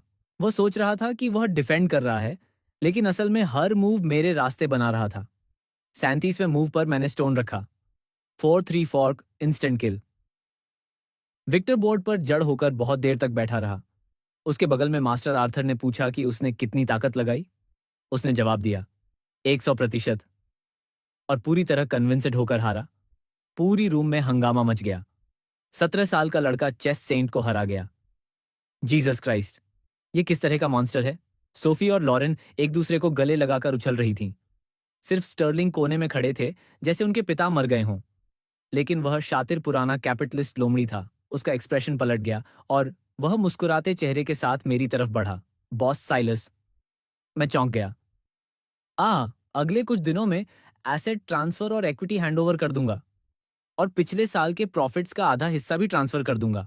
क्लब चलता रहेगा और इस साल का सारा प्रॉफिट तुम्हारा होगा। मैं समझ गया। वह मुझे बांधना चाहता था। 17 साल का लड़का जो चेस सेंट को हरा सकता है, स्टर्लिंग फैमिली की आधी संपत्ति से कहीं ज्यादा वैल्यू रखता था। ठीक है, मुझे पावरफुल फैमिली का सपोर्ट चाहिए। स्टर्लिंग, तुम ये सब अरेंज करो, लेकिन हेनरी के बारे में। समझ गया। जब हेनरी को बॉडीगार्ड्स ने घसीटकर ऊपर लाया, उसका चेहरा सफेद था। मुझे वहां बैठा देखकर वह पागल हो गया। तुम स्लम का कचरा, तुम क्यों जीत गए? तुम क्यों नीचे रहकर आज्ञाकारी नहीं रह सकते? वह मुझे गला घोंटने के लिए झपटा, लेकिन बॉडीगार्ड्स ने जोर से जमीन पर दबा दिया। मैं उसके सामने घुटनों के बल बैठ गया। उसके ट्विस्टेड चेहरे को देखा और सिर हिलाया। बहुत कुरूप हो। हेनरी। मैं मुड़ा और चला गया।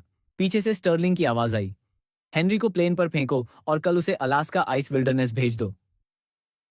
वह सोच रहा था कि उसे विदेश घूमने भेजा जा रहा है, लेकिन मुझे पता था कि वो जगह सच्ची नो मैनर्स लैंड है, मौत का जॉन है। उसी रात मैं सोफा पर लेटा था कि फोन बज उठा। मेरा middle school best friend Marcus. बाहर आकर बियर पीते हैं, बहुत बुरा लग रहा है। कॉर्नर बार में हमारी ठंडी बियर्स टकराई। उसने बड़ा घूंट लिया। मेरा कॉलेज स्पॉट चला गया। कैपिटल के सामने हार गया। मैं लगभग हंस पड़ा। ये सिर्फ कम्युनिटी कॉलेज एडमिशन स्पॉट था और वह इसे नेशनल ट्रेजेडी बना रहा था, लेकिन उसका एक्सप्रेशन बहुत सीरियस था। मेरे एकेडमिक पॉइंट्स काफी थे, लेकिन गारंटीड स्पॉट कैपिटलिस्ट ने छीनकर ब्रेन डेड रिच किड को दे दिया। मेरी मुस्कान फ्रीज हो गई।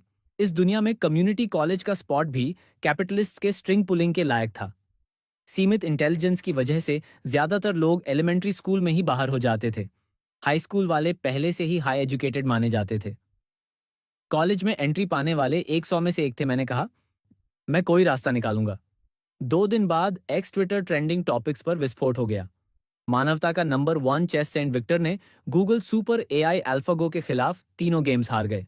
5 इन अ रो, मर गया वाले निराशा भरे बैनर्स इंटरनेट पर छा गए। लेकिन विक्टर ने प्रेस कॉन्फ्रेंस में एक वाक्य कहा, मैं सबसे मजबूत नहीं हूं। मैं जिंदगी में देखे गए सबसे मजबूत प्लेयर को मानवता की तरफ से लड़ने के लिए इनवाइट करूंगा। पूरी इंटरनेट उस रहस्यमयी प्लेयर के बारे में पागलों की तरह अंदाजा लगा रही थी। मेरा फोन बज उठा। मास्टर आर्थर का फोन था। साइलस, मैं तुमसे गुजारिश करता हूं कि एआई के खिलाफ खेलो। मैं हिचकिचाया। एआई की कंप्यूटेशनल पावर में कोई कमजोरी नहीं है। मैं जाकर सिर्फ समय बर्बाद करूंगा। विक्टर ने तुम्हारी लास्ट गेम की स्ट्रैटेजी ट्राई की और एआई में फ्लॉ दिखा। सिर्फ तुम ही जीत सकते हो। मैं फिर मना करने वाला था। वह बहुत देर तक चुप रहा और आवाज रूंध गई। उस एआई में आत्मा नहीं है। अगर वो जीत गया तो आगे के प्लेयर्स सिर्फ उसे कॉपी करेंगे। बिना आत्मा के खेलना और मरने में क्या फर्क है? जैसे ही मैं बोलने वाला था, उसने अचानक जोड़ा, अगर तुम जीत गए तो प्राइज मनी 200 मिलियन यूरो है। यूरो? यूरो, ठीक है। मानवता की गरिमा के लिए, इंटरनेशनल चेस वर्ल्ड के लिए मैं साइलस ड्यूटी बाउंड हूं। 2 दिन बाद ग्लोबल माइंड स्पोर्ट्स फेडरेशन के एंट्रेंस पर भीड़ भरी हुई थी। मैं भीड़ में से घुसा और पास निकाला। सिक्योरिटी गार्ड की आंखें फैल गईं। क्या तुम वही अनपैरेलल्ड इन हिस्ट्री रहस्यमयी प्लेयर हो? हाँ, मैं ही हूं। दरवाजे पर सीएनएन रिपोर्टर्स अभी भी बहस कर रहे थे कि रहस्यमयी प्लेयर कौन है। उन्हें अंदाजा भी नहीं था कि मैं अंदर जा चुका हूं। मैच रूम में गूगल एआई टीम के लोग मुझे देखकर जड़ हो गए। डायरेक्टर ने चेस सेंट विक्टर की तरफ देखा। मानवता की ये आशा। क्या ये हुडी वाला हाई स्कूलर है? Live broadcast footage. जाते ही इंटरनेट फट पड़ी। रहस्यमयी प्लेयर हाई स्कूलर है। मास्टर विक्टर मजाक कर रहे हैं। मैं सुपर एआई अल्फागो के टर्मिनल के सामने बैठ गया। कॉइन टॉस रेफरी ने 3 स्टोन्स मुट्ठी में पकड़े। मैंने ब्लैक लिया, पहले खेला। टेंजन। इस बार एआई ने मुझे पूरी ओपनिंग का मौका नहीं दिया और सीधे डिफेंस पर प्रेस कर दिया। लेकिन किसने कहा था कि मुझे सिर्फ एक ओपनिंग आती है? Polar star opening. 20वें मूव तक मैंने एआई की 70% लाइंस काट दी और स्क्रीन पर उसकी विन रेट कर्व गिरने लगी। 27वें मूव पर 4-3 फॉर्म। गेम 1 मैं जीत गया। विक्टर इतना उत्साहित था कि उसने मिनरल वाटर की बॉटल कुचल दी। बगल में बैठे मास्टर आर्थर पर पानी छींट गया। एआई टीम डायरेक्टर का चेहरा हरा पड़ गया। उसने जल्दी से हाफ टाइम ब्रेक मांगा और कहा कि सर्वर का लिक्विड कूलिंग इक्विपमेंट ओवरहीट हो गया है और ठंडा होने में समय लगेगा। मुझे पता था कि वे मेरे मूव्स एनालाइज करने जा रहे हैं, लेकिन बेकार। ब्लैक पहले खेलकर इस दुनिया में जो भी ओपनिंग मैं इस्तेमाल करूंगा वो गारंटीड विन थी। आधे घंटे बाद दूसरा गेम। Coin toss, 2 stones. मैंने व्हाइट लिया, ये हो गया। व्हाइट के पास कोई गारंटीड विन ओपनिंग नहीं थी और पूरी तरह पैसिव थी। एआई ने टेंजन से शुरू किया और सीधे मेरी पोलर स्टार ओपनिंग कॉपी कर ली। खुद तेज सीखता है। मैंने दर्जनों मूव्स संघर्ष किया, लेकिन आखिरकार हार गया। 1-1 टाई। तीसरा गेम निर्णायक था। ये मानवता की गरिमा और 200 मिलियन यूरो की मालिकाना हक तय करेगा। Coin toss, 2 stones. फिर व्हाइट। एआई ने ब्लैक लिया। सभी दर्शकों के दिलों पर निराशा का बादल छा गया। मैंने आह भरी। जो भी हो, मैंने कम से कम एक गेम जीत लिया। यह साबित कर दिया कि मानवता बिना मौके वाली नहीं है। उन 200 मिलियन यूरो का अफसोस रहा। मैंने कैजुअली स्टोन रखा, इस अंतिम गेम को रिलैक्स्ड मैच की तरह खेलने की तैयारी की। एआई ने टेंजन से शुरू किया और मैंने डिफेंड किया। एआई ने फिर से white stone polar star opening पर प्रेस किया। पक्का है, तेज सीखता है। रुको। मेरी उंगलियां अचानक रुक गईं। एआई की सारी कंप्यूटेशनल पावर शेप्स के लॉजिक पर आधारित थी। वह उन स्टोन्स को एनालाइज करता था जो ऑफेंस या डिफेंस में हिस्सा ले सकते थे। तो अगर मैं एक यूजलेस मूव खेल दूं, एक पूरी तरह बेकार स्टोन जो किसी ऑफेंस या डिफेंस में हिस्सा न ले, एआई के डेटाबेस में यूजलेस मूव्स के लिए कोई लॉजिक एल्गोरिदम नहीं होगा, क्योंकि नॉर्मल हाई इंटेलिजेंस वाले इंसान कभी ऐसा नहीं खेलेंगे। लेकिन कंपटीशन नियमों में यह नहीं लिखा था कि मैं ऐसा नहीं खेल सकता। मेरे होंठ धीरे धीरे मुस्कुरा दिए। चूंकि नॉर्मल खेलकर नहीं जीत सकता, जय तो अब मैं एबनॉर्मल खेलूंगा। मैंने व्हाइट स्टोन उठाया, होंठों पर मुस्कान ली। मैंने रख दिया। मैंने टेंजन से डायगोनली रख दिया। दूसरे व्हाइट स्टोन के साथ अजीब नाइट मूव रिक्रैक या शेप बना दिया। स्टेज के नीचे विक्टर ने भौहें जोर से सिकोड़ी। इस यूजलेस मूव को पूरी तरह समझ नहीं पा रहा था। एआई ने भी कुछ सेकंड रुका, फिर अपना ऑफेंसिव मूव जारी रखा। मैंने दूसरा स्टोन रखा, उसके लाइव 3 को इग्नोर करते हुए, और उसके बगल में और लंबा नाइट्स मूव बना दिया। सब सोच रहे थे कि मैंने खुद को हार मान लिया है। 48वें मूव तक विक्टर की आंखें अचानक चमक उठीं। मेरे भगवान, उसके व्हाइट स्टोन्स के बीच के गैप्स देखो। हर व्हाइट स्टोन के बीच का स्पेस सख्ती से 4 ग्रिड स्क्वायर्स की एब्सोल्यूट डिस्टेंस में लॉक है। सही। जब तक ब्लैक स्टोन्स मेरे व्हाइट स्टोन्स के कवरेज एरिया में हैं, जैसे वे ज्यादा से ज्यादा 4 कनेक्ट कर सकते हैं और कभी 5 नहीं। ये मेरी ओरिजिनल दुनिया का ग्रिडलॉक मैट्रिक्स और 8 ट्रिग्रम्स अरे था। बिगिनर्स के खिलाफ इस्तेमाल किया जाता था, खासतौर पर एआई को कंफ्यूज करने के लिए।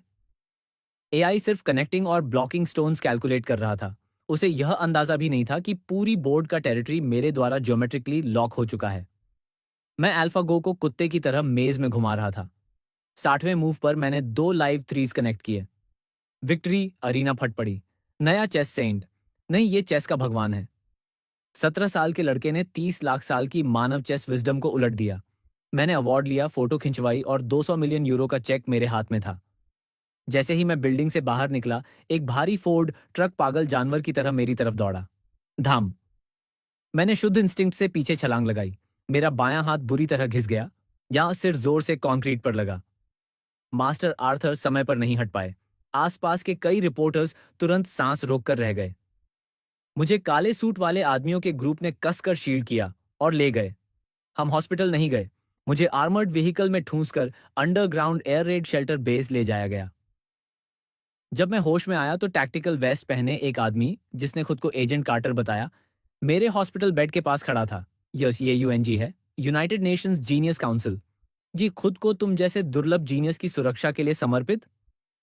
सिर्फ कुछ गो गेम्स खेलने की वजह से? मैंने माथा पकड़ा।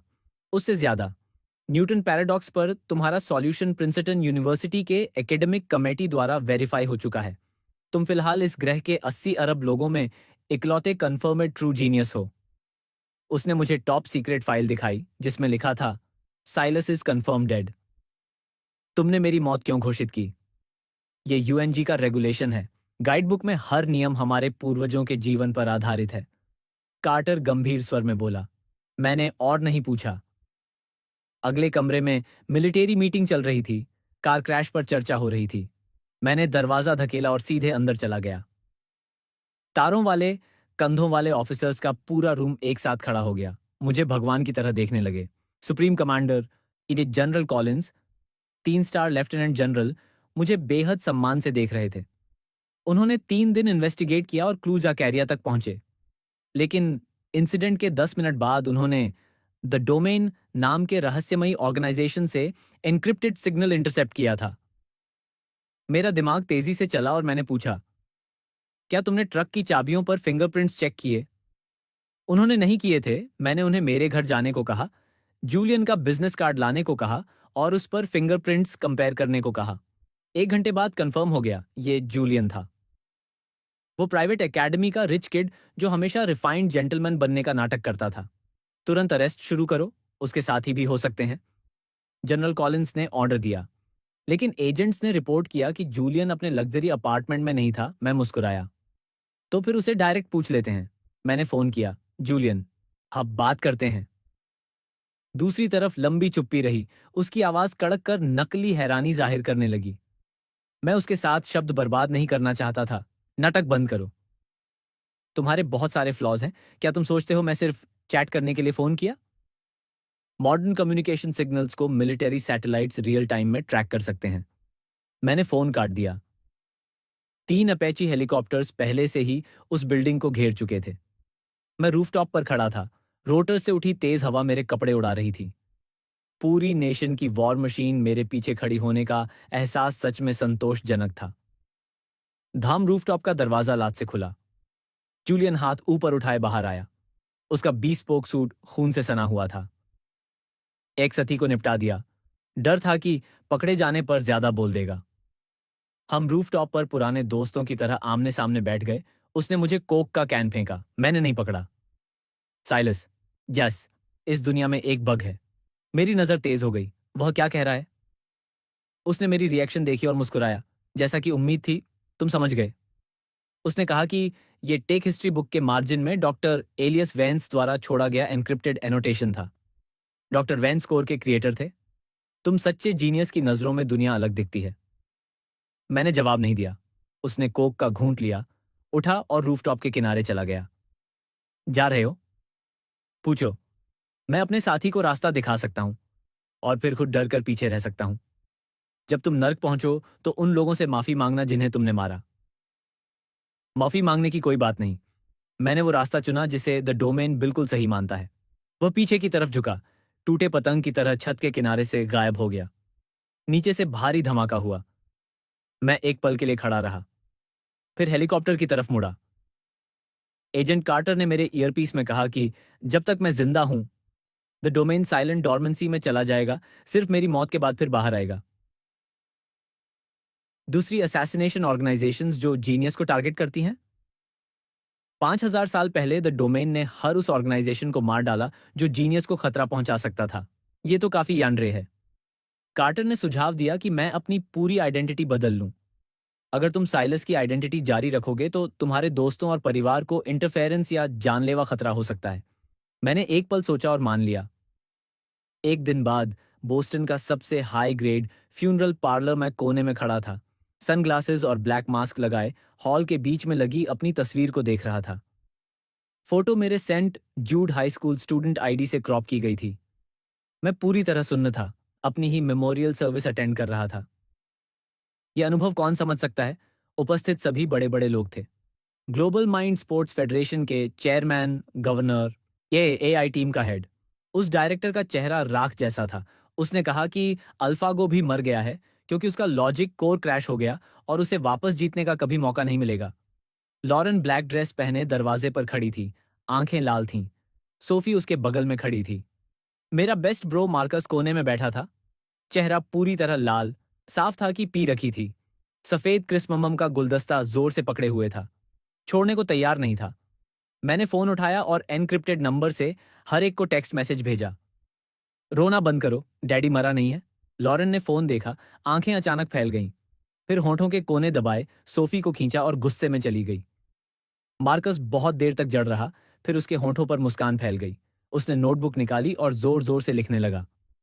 10 मिनट बाद friends and family speech segment. Marcus stage पर चढ़ा, एक्सप्रेशन बेहद दुखी था। मैं साइलस का मिडिल स्कूल क्लासमेट था और हमारा बहुत अच्छा रिलेशन था। ताकि सबको असली साइलस याद रहे, ना मैं उसके कुछ मजेदार किस्से शेयर करना चाहता हूं। मेरी पलकें जोरों से फड़कने लगीं। मैं गया काम से। एक बार वो आधी रात को डॉर्म में बिना शर्ट पहने माइली के रेकिंग बॉल गाना जोर जोर से गा रहा था।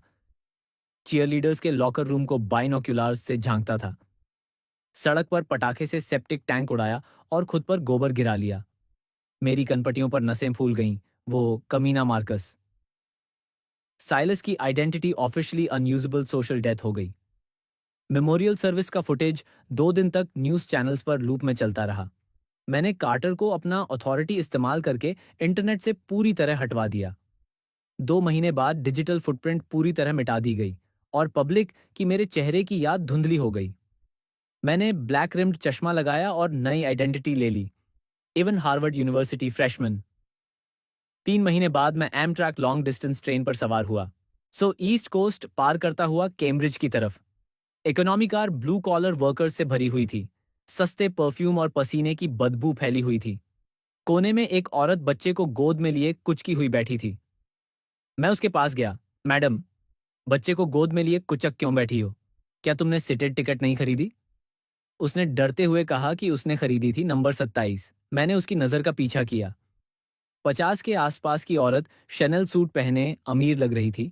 उस सीट पर कब्जा किए बैठी थी। उसके बगल में उसका बेटा शार्प बिजनेस सूट में बैठा था। मैडम, आप इस सीट पर बैठी हैं। मैंने विनम्रता से याद दिलाया। औरत की आंखें फैल गईं, मुझे एलियन की तरह देखने लगी। तुम चाहते हो कि मैं उठकर इस नीचे स्तर की औरत को सीट दूं? हाँ। शर्म करो, ये उसकी टिकट है, उठो। ट्रेन कार में सन्नाटा छा गया। उसका बेटा मुझे टॉप टू बॉटम देखने लगा। यह समझ गया कि मैं आम ब्लू कॉलर वर्कर नहीं हूं। उसका स्वर अपेक्षाकृत शांत था लेकिन घमंड से भरा था। दोस्त, हम बॉस्टन में वीसी वेंचर कैपिटल मीटिंग के लिए जा रहे हैं। हर मिनट लाखों का सौदा हो रहा है। क्या इन नीचे वालों को हमारे लिए सीट छोड़ देना उचित नहीं है? कार में बैठे कोई भी वर्कर कुछ नहीं बोला। इस डिग्रेडेड दुनिया में वे पीढ़ियों से कैपिटल और हाई आईक्यू क्लास के नीचे कुचले जाने के आदी थे। औरत ने अचानक मेरे बैकपैक के साइड पर लगे फाइल फोल्डर पर नजर डाली जिसमें हार्वर्ड का क्रिम्सन क्रेस्ट था। तुम हार्वर्ड के स्टूडेंट हो? हाँ, क्या हुआ? तुम्हारा नाम क्या है? एवन। उसने छोटी ठंडी हंसी निकाली, बेहद घमंडी अंदाज में लेटेस्ट आईफोन उठाया। हेलो, हार्वर्ड बिजनेस स्कूल के डीन हेस्टिंग्स। हाँ, ये मिसेस क्लेयर बोल रही हूँ। आपकी स्कूल में एवन नाम का एक फ्रेशमैन है। उसका आचरण बेहद संदिग्ध है। हाँ, होगी कोई बहाना निकालकर उसे निकाल दो। उसने फोन रख दिया, थोड़ी थोड़ी ऊपर उठाए, जैसे अकेली रानी हो। 10 मिनट में तुम्हारे फोन पर एक्सपल्शन नोटिस आ जाएगा। ये व्यस्त बॉडी होने की कीमत है। कार में पछतावे की सामूहिक आह निकली। मैंने उसे देखा और अचानक मुस्कुरा दिया। मैंने हाथ उठाया, उंगलियों से कान में लगे माइक्रो कम्युनिकेटर पर 2 बार टैप किया, यूएनजी हेडक्वार्टर्स के हाईएस्ट अथॉरिटी चैनल से कनेक्ट किया और धीरे से एक वाक्य बोला। बच्चे को गोद में लिए औरत डर गई। वह दौड़कर मेरी तरफ आई। उनसे मेरी तरफ से माफी मांगने लगी, भीख मांगने लगी कि वे दया करें और मेरे भविष्य को बर्बाद न करें। मैंने उसे धीरे से रोका। ठीक है मैडम, इस तरह के कचरे से कुछ चिंता करने की जरूरत नहीं। कुछ मिनट बाद औरत का आईफोन बज उठा। उसने विजयी अंदाज में फोन उठाया, जानबूझकर स्पीकर फोन पर रख दिया। दूसरी तरफ से डीन हेस्टिंग्स की कांपती, मुआ डरी हुई और यहां तक कि गुस्से से भरी चीख पूरी कार में गूंज गई। क्लेयर, जिस व्यक्ति को तुमने अपमानित किया, उसे पेंटागन भी नहीं उलझने की हिम्मत करता। तुम्हारे बेटे का $60 मिलियन का इन्वेस्टमेंट प्रोजेक्ट पूरी तरह फ्रीज और टर्मिनेट कर दिया गया है। तुम्हारा पूरा परिवार अब बस मौत का इंतजार करो। औरत का चेहरा पल भर में सफेद पड़ गया। वह फोन पकड़े कांप रही थी, मुझे घूर रही थी। मैंने हाथ जेब में डाले, कार के साइड से टिक गया और उसे बेहद चमकदार मुस्कान दी।